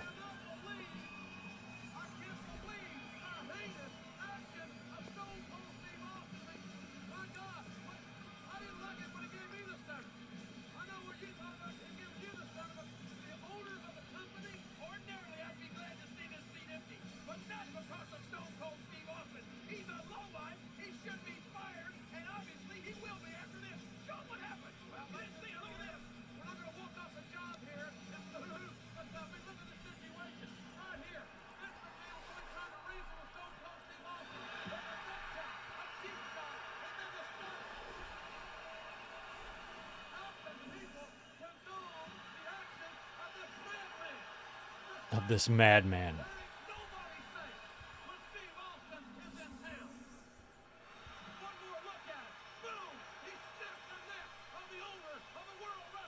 Snap the neck.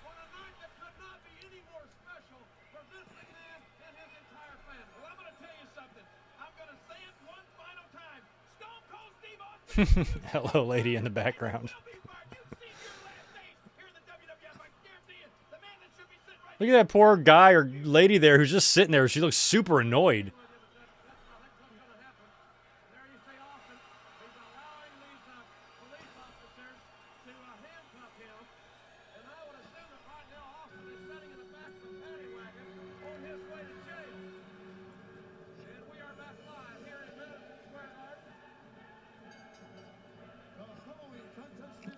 Pete, WWE has nothing to do. That's just a botch, an accident that happened in the ring. WWE didn't specifically book a seated pile driver. That's something you trust your professionals to go out there and do. Owen just executed it terribly, and it injured Austin. If anybody's to blame for that, it's Owen. Not WWE.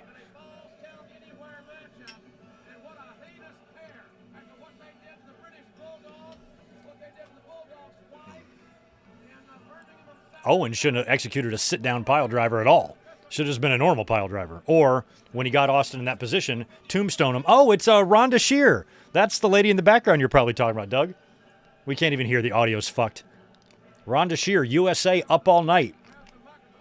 She was at WrestleMania 10 in this building.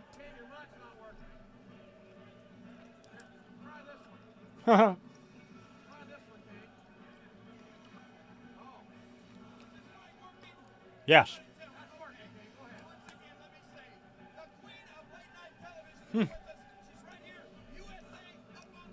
Up All Night is still going on in 97. Wow.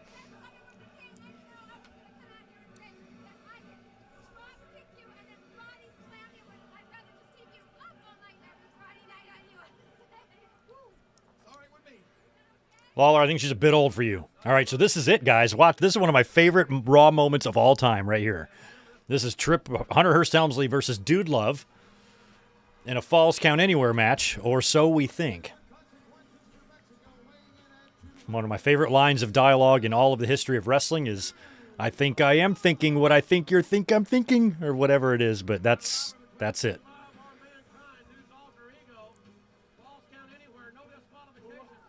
Look at this shit. And 97 technology, too. You're finer, China? Dude, what are you doing back here when you should be out there kicking some heavy duty booty all over? Heavy duty booty. My man, I believe it's time. We had a little rap. Ho-ho! Because you see, Falls Count Anywhere, well, that's not exactly my bag, baby. The pinfalls in the hot dog stand, the pinfalls in the street, the chairs, the table. It's not exactly a love thing. but I know somebody, Daddy, who's bagging indeed it. He's my man. He's my main man. And they wrestled at SummerSlam in the cage. Well, Daddy, He's a kind man. a kooky type of cat. Let's bring him out right now. Oh, man, I love the high five, too. mandible up high, big man. Yeah. Oh, you're so slow. Mankind, good to have you at the Love Shack. Hi, dude. Thanks for having me. The pleasure is all mine. You really are eye candy for the chicks, too. You really are eye candy. Daddy, but you gotta tell me about this wacky match. Balls count anyway. Dude, as much as I've dreamed about destroying Hunter Hearst Helmsley, I know you have. there's many horrible things I'd like to do to him. I know you can. I know someone who dreams about it even more. Who is it, Manny? Someone who's willing to do even worse things than I am. Oh no! Are you thinking what I think you're thinking? I think I am thinking what you think I think you're thinking. Hell yeah. Bring him out, Manny. Here he comes. Where is he? Cactus Jack! He's back! The fucking pop. He's alive! Play. It may be the darkest day of your life because it's Madison Square Garden. Dude loves dancing. This is Bully's little boy. Mankind's rocking. Bang, bang. Uh-oh. And this is a banger-ass theme, too. Drastic times call for drastic measures. And for a man that has wrestled I loved the Cactus Jack theme. and set himself on fire, this will be a day at Central Park. Bang, bang, he's back. Look out!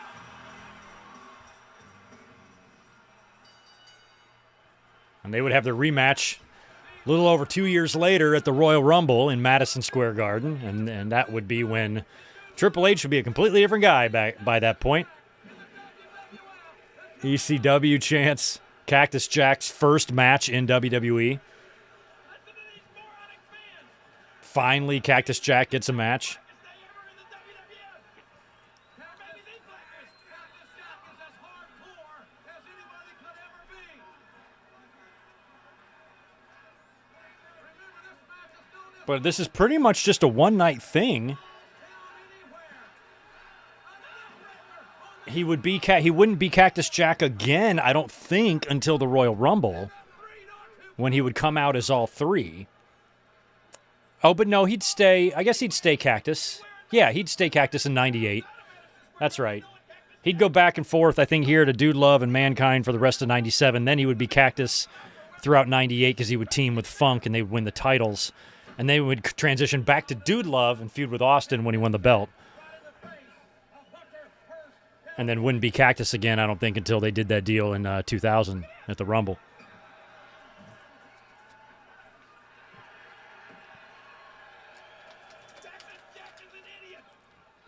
Cactus Jack is an idiot. To me, this was so cool, though. Oh.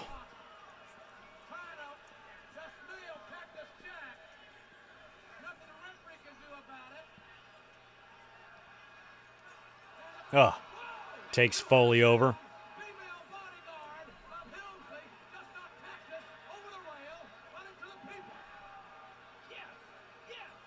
Now they're brawling. I love the finish. There's a great pile driver through the table, which is tremendous here.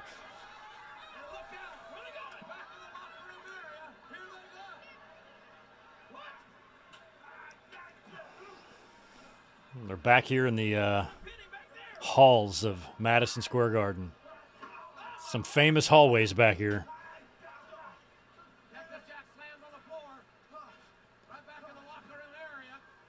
And I'm pretty sure that right there, that's the old entrance. That's where your WrestleMania 10 entrance would have been, is right there, right?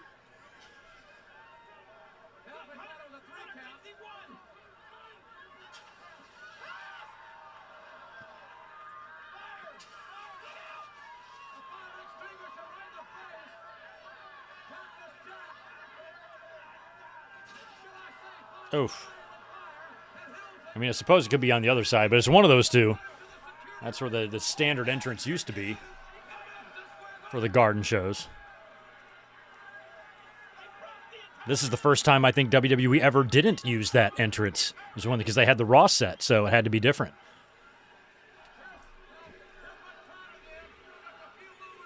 Big ECW chants.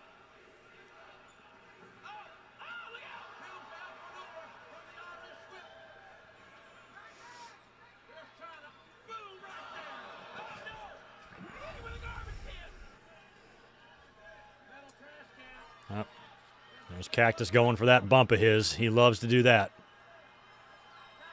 Missed.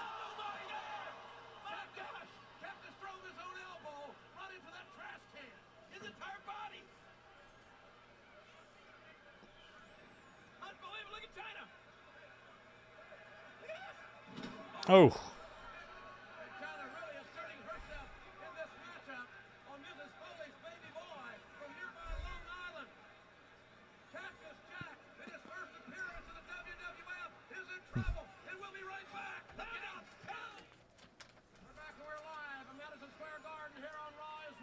Triple H has Moppy. Somewhere Perry Saturn is freaking out.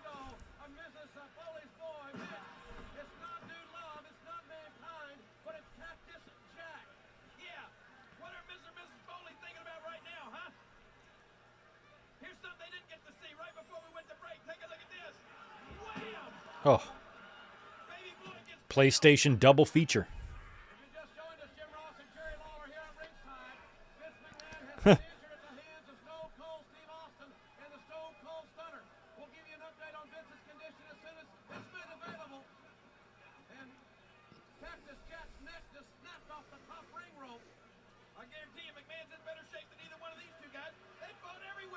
Man, China's really getting involved here.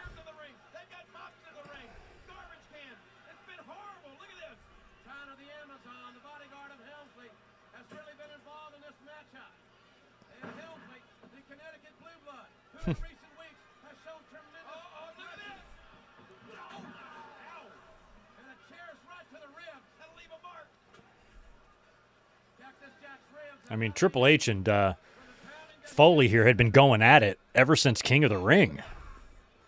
They worked Canadian Stampede. They worked SummerSlam. There was that tag match on Raw a couple of weeks prior to this that basically was the formation of DX, or the beginning of it, when Mankind and Undertaker teamed up to take on Shawn and Triple H. And now he's facing him again in a Falls Count Anywhere. So they're going to finally wrap this deal up between the two of them, I think, here. Triple H would move on to Slaughter next, I guess. This is his next feud. Oh.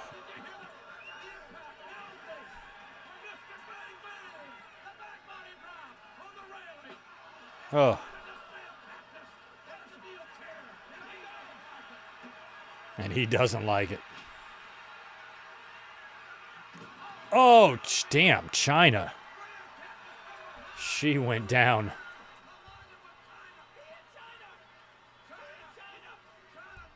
He hit China. He hit China.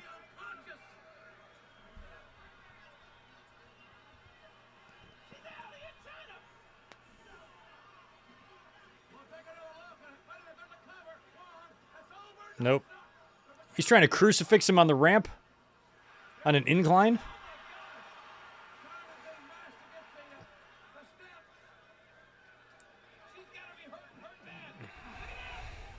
Saw that trash on the ring ramp.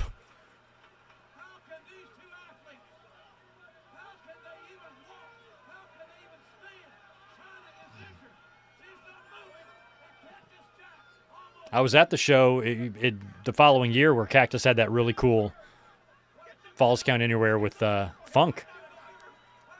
He's had some cool matches like this on Raw.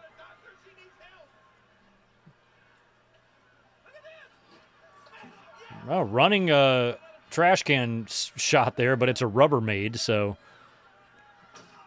Oh, God, now that looked like a hurt. God damn. Oh, my God. He just rammed his head right into the grating there.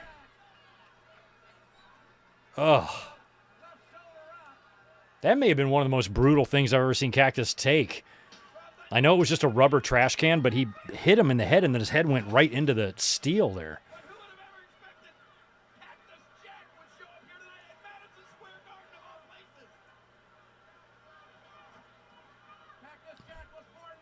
Hunter Hearst Helmsley has left behind the curtain. Quit browbeating us with useless information. Go check on China.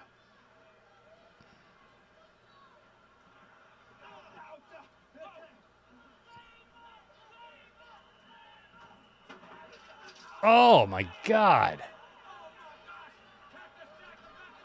So he went to go retrieve this giant wood.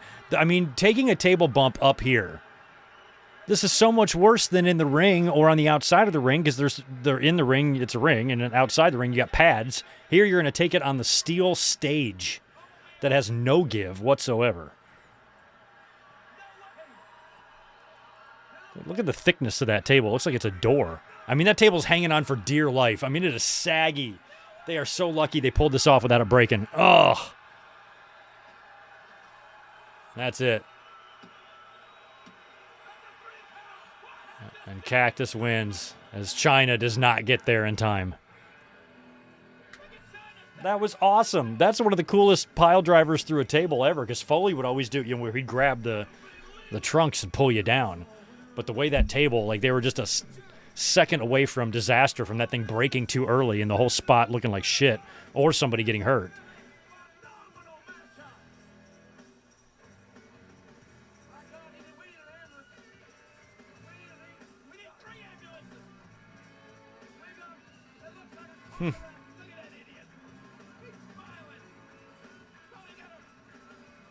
He's not really smiling, King.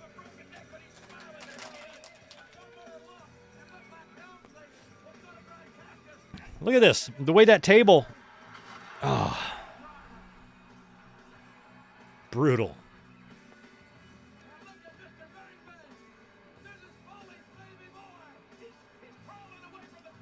Yeah, watch out for splinters.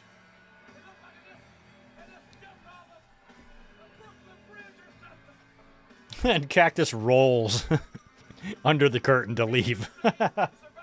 What an exit. The lady in the blue there, she looks fucking miserable. What is it? Super Supper Sweepstakes? That's easy. Oh, there's George and Adam. Remember them? One of them still works there, I think.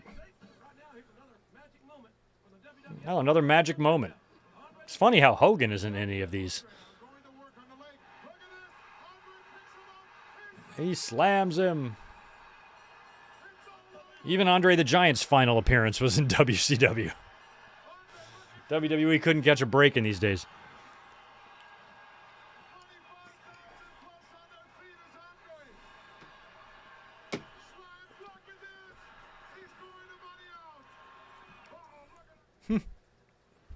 Welcome back, ladies and gentlemen. That's a shot of the Empire State Building. You're looking live at downtown New York City. We are in Madison Square Garden, where it is sold out tonight for Raw is War. And what a night it's been, huh? Look, it's 10:29 in the evening. One more time. I'm in the mood for it after all that mayhem with Hunter Hearst Helmsley. Let's see that stunner again. Wow. Absolutely shocking. Austin, a cheap shot on the owner of the World Wrestling Federation. Let me say it one more time. Okay, go ahead, one more time. All right, While they're replaying this, I'm going to try to get caught up with the timer because I kind of fucked it up earlier.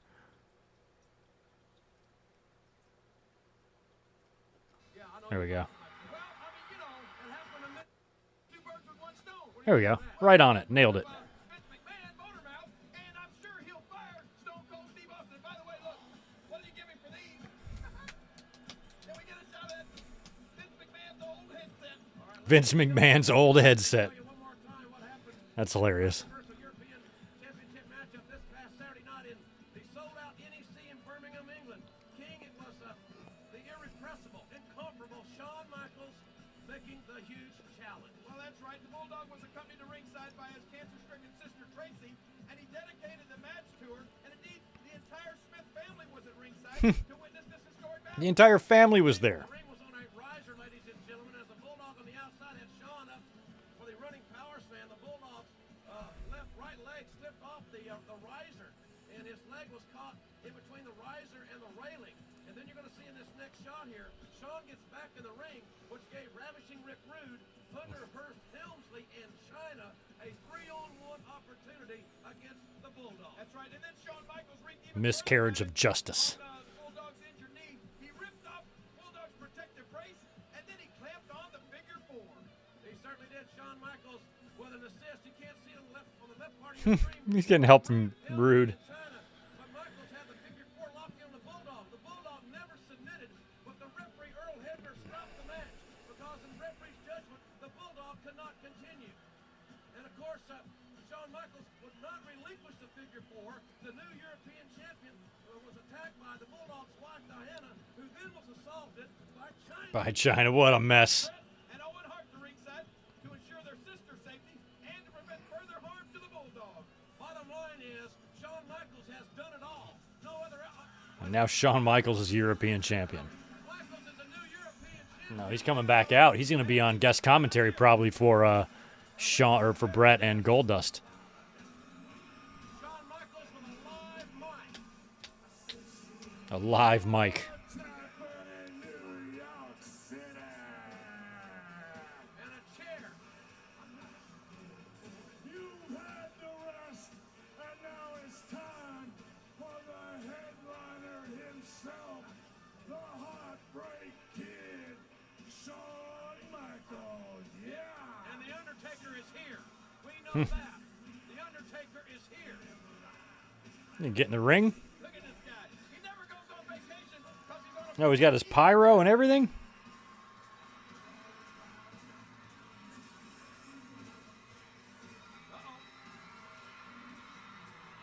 Well, there's absolutely no telling what he's going to say.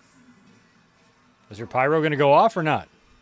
Shawn Michaels is the new European. Oh, maybe it's Goldust's pyro. I don't know. In St. Louis Thought it was Shawn's. They had all that shit laying there. over the 5th. During Bad Blood Did it not go off? with a man from the dark side in hell in the 5th. Got a story for you. Now I know each and every one of you are wondering how HBK became the one and only Grand Slam winner of the World Wrestling Federation. I think we just So told him that. being the man that I So this is happening while tell you the story. Mr. Perfect or Kurt Hennig is wrestling Jeff Jarrett on Nitro. Before I do, I'm not really sure if I made myself clear a little while ago, so I'm gonna go back and rehash a wee bit. Okay. Undertaker, I want you to bring your dead ass out here and face me like a man. That's right. The Heart Calling out Undertaker. Shawn Michaels, I thought it was time for Brett and Goldust, Undertaker. and Shawn was going to be on guest commentary. Right now, New York City, Madison Square Garden, bring that dead carcass out here so HBK can slap you around main event style. It's probably Shawn's first, Michaels must have a death wish. We'll be unless they ran it at a live event, it's probably his first appearance in the Garden since he lost the title to Sid. Kids calling your name. Shawn is gay. Shawn is not gay. Why don't you go and ask your mama if Shawn is gay? The Undertaker is a friend Shawn is gay. of Shawn. Shawn is not gay. I don't think so. Well, we've sat here for 2 minutes and the dead man has not shown his carcass. He's here. The Undertaker is here in this arena in Madison Square Garden. Well, why is he not coming out? Oh, There he is, finally. why don't you Well, I feel like Shawn's got a plan here, here momentarily? but he's probably not going to have help from Triple H because he just got beat down by cacti. Oh, there he is, the Phenom. And he ain't wasting any time. And wait a minute. What's Who's this? Oh, it is Cactus, or it is Triple H. And Michaels with a chair on it. Another I didn't realize Triple H was busted open. He's got bandages on his head. Yeah, you knew it was a set. I didn't think he would have Triple H or Hunter Hearst Helmsley to rely on because I thought he'd be selling the loss. And here comes Rude. Putting the boots. Look at Rude putting the boots Here's some boots, Taker.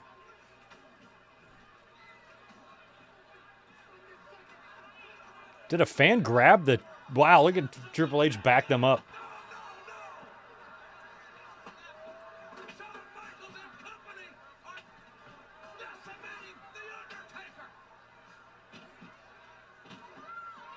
Undertaker's got no help. And then they run.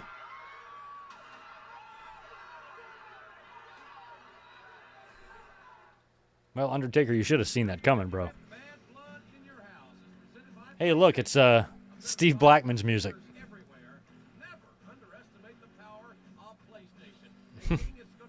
PlayStation.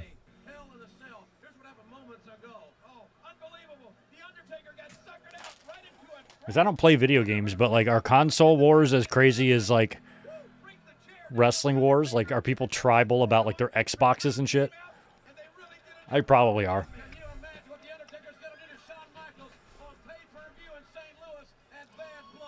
Little boy's gonna little boy.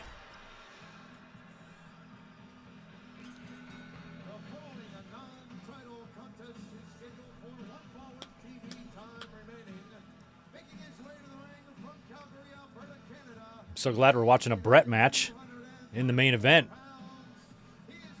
The Hart family versus the Rhodes family in the main event of Madison Square Garden, where Bret Hart has won the title, where Dusty's father has challenged for the title.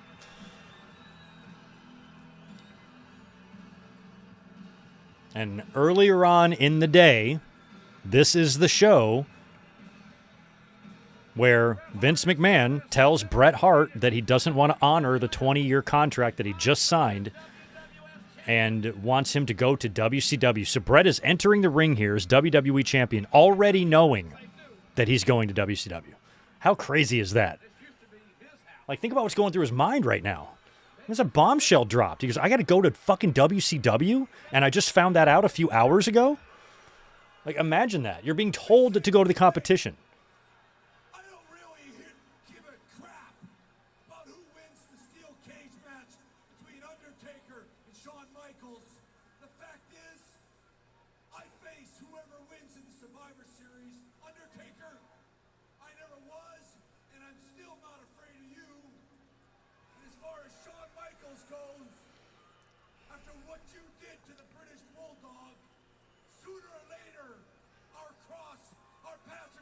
Everything could have been avoided by just having Undertaker win the Hell in a Cell.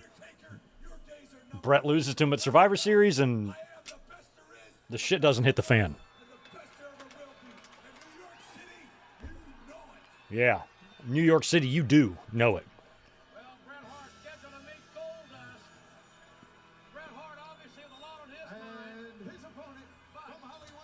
Huh.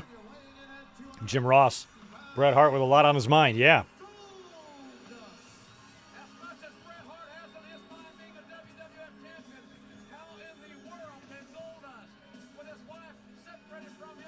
Is that a Prince symbol on Goldust's face? Is this how Goldust is expressing himself? With a Prince symbol?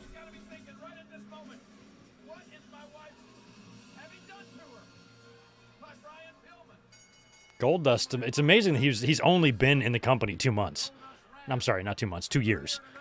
He debuted right around this time in 95.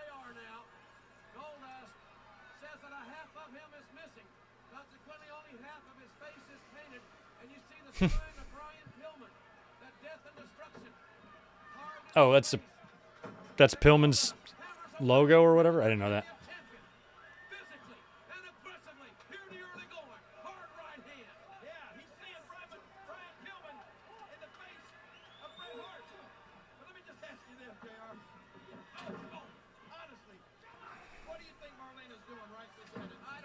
Don't even want to think about that. Didn't fit it for another collar, or maybe having something else pierced. Another part of her anatomy. That's enough. Will you? That's enough. I mean, you know what? Obviously, Pillman liked that. A whip to the center of the rope. Oh, Bret Hart lowered his head and he paid for it. Goal 6'6", 265. Former Intercontinental champion knocks down Bret Hart. There's a cover and a near fall. What an opportunity professionally for Goldust to wrestle Bret Hart from Madison Square Garden. It's sold out. The atmosphere could not be more electrifying. But what a bittersweet night. What an opportunity it is for Brian Pillman to be with Goldust's wife. They're probably driving down I-95 right now. Both of them, well, just imagine it, Ron. I-95. To Albany, New York. The WWF's going to be tomorrow night at the Pepsi Arena. Who knows? Look at Bret Hart now. I used to use I-95 a lot when I was on the East Coast. Until I moved down to Wilmington, then it was 40. But I can take I-40 from here in California all the way, and it ends right when you hit Wilmington. I lived in an apartment complex there that was right there at the end of the 40, meaning you could get on the 40 in California and just drive straight for 4 days, and at the very end make a sharp left turn, and you're at my house. Very cool. I could literally give you directions verbally from California to my house. Just go straight.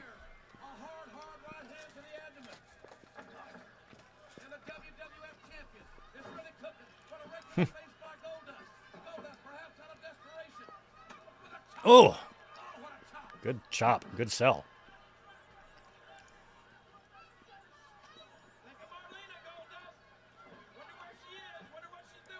I mean, if I'm Brett, I'm thinking, I got to work with Hogan. I have to go work with that motherfucker. Great. Thanks, Vince.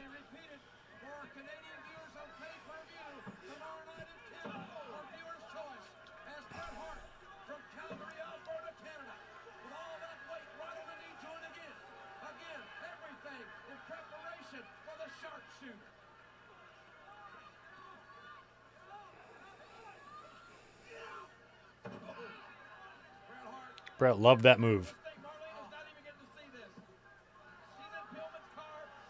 He's flipping people off. I still supported Brett. Even when he was a heel, I had his back. That was Team Hart Foundation.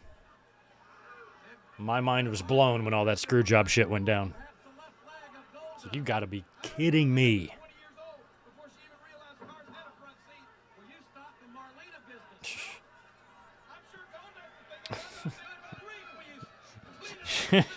She was in her, what did he say? She was in her 20s before she realized cars had a front seat. What? Will you lay off Marlena? That's so funny.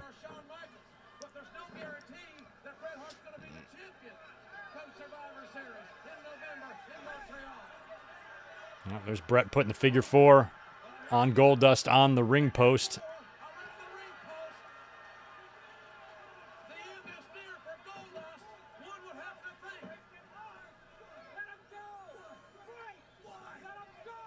Let him go. Brett goes, why? Why? Let him go. Why? There's Vlad. I knew Vlad was there. Everybody else is there. My first glimpse of Vlad so far, but I could tell he was there. Sean's up on the stage there, carrying his European title. We'll be right back, everybody. Commercial.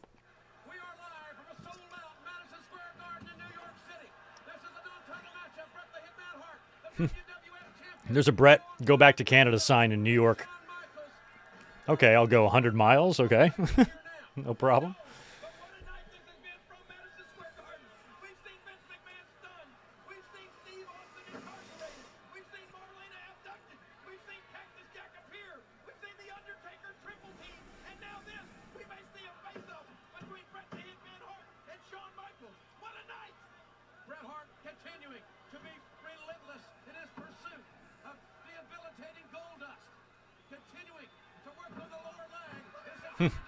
People are throwing shit at Shawn. Shawn Michaels is just being Shawn Michaels. He's very arrogant. He's very, well, he's got an attitude. I don't know if either Goldust or the Hitman even know Shawn Michaels is out here yet.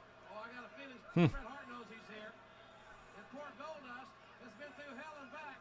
Day 16 without his wife. Day 16.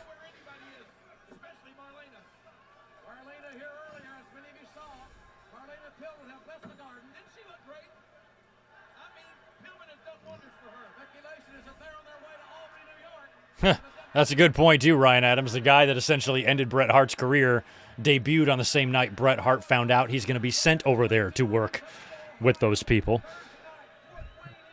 So many things would be different if so many other things didn't happen. My God. Like the domino effect of changes that something that simple would have had.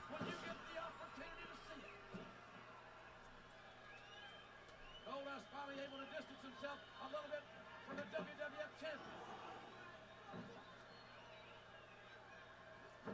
Again, Bret Hart stomping away at that knee. You gotta wonder just how much longer Goldust is going to be able to stand. I don't know. Blocked now by the WWF champion. And Goldust extending his legs. They will counter. Unbelievable. Great counter move by Goldust. A vertical suplex. Now Bret Hart is a little of the worse for wear here.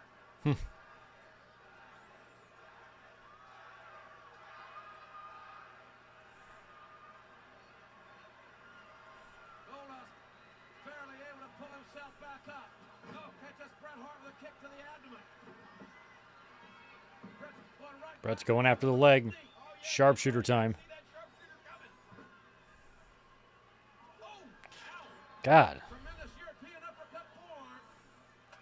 Pretty sure 1 year earlier in September of '96, Going right off the jaw of Bret the Hitman. Goldust had like a banger of a main event with Shawn You always know everything. What is Shawn Michaels? on Raw. What's the deal?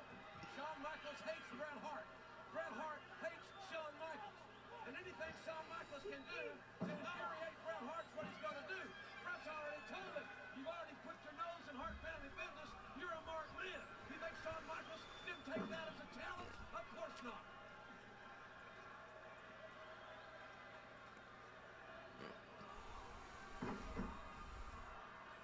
All right, we are down to 3 minutes.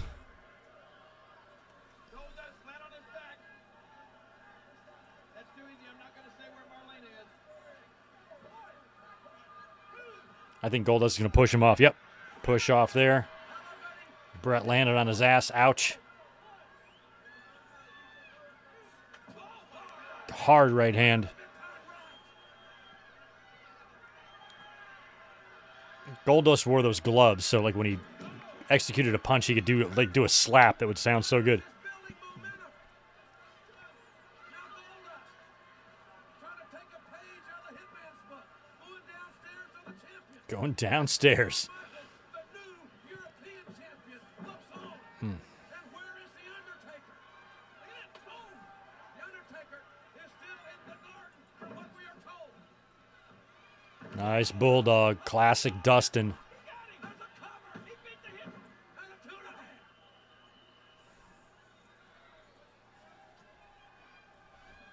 Goldust building momentum. Oh, no, he got caught coming in. Bret Hart.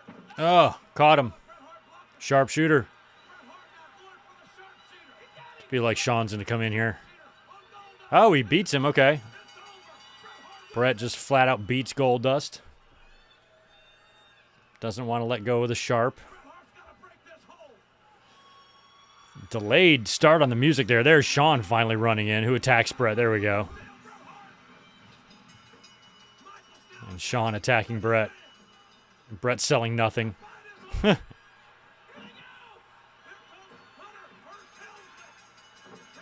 Bret is wailing on Shawn. Here comes Owen. Is that Owen? Yep. Taking out Shawn. Or Helmsley. Bulldog's here with his bad leg. Oh, Rude and the Bulldog going at it. Look at Rude getting all physical. Look at Rude and Bret. Rude putting it to Bret. Look at that. There's Neidhart. He's taking out Rude now.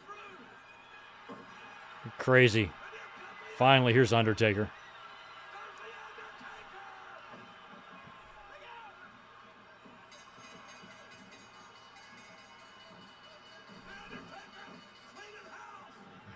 Guess I can kill that timer now.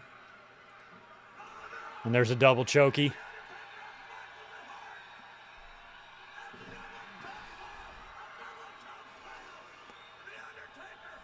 What a way to end Raw. Holy crap. Well, that was a fun idea. I think we should do more of these.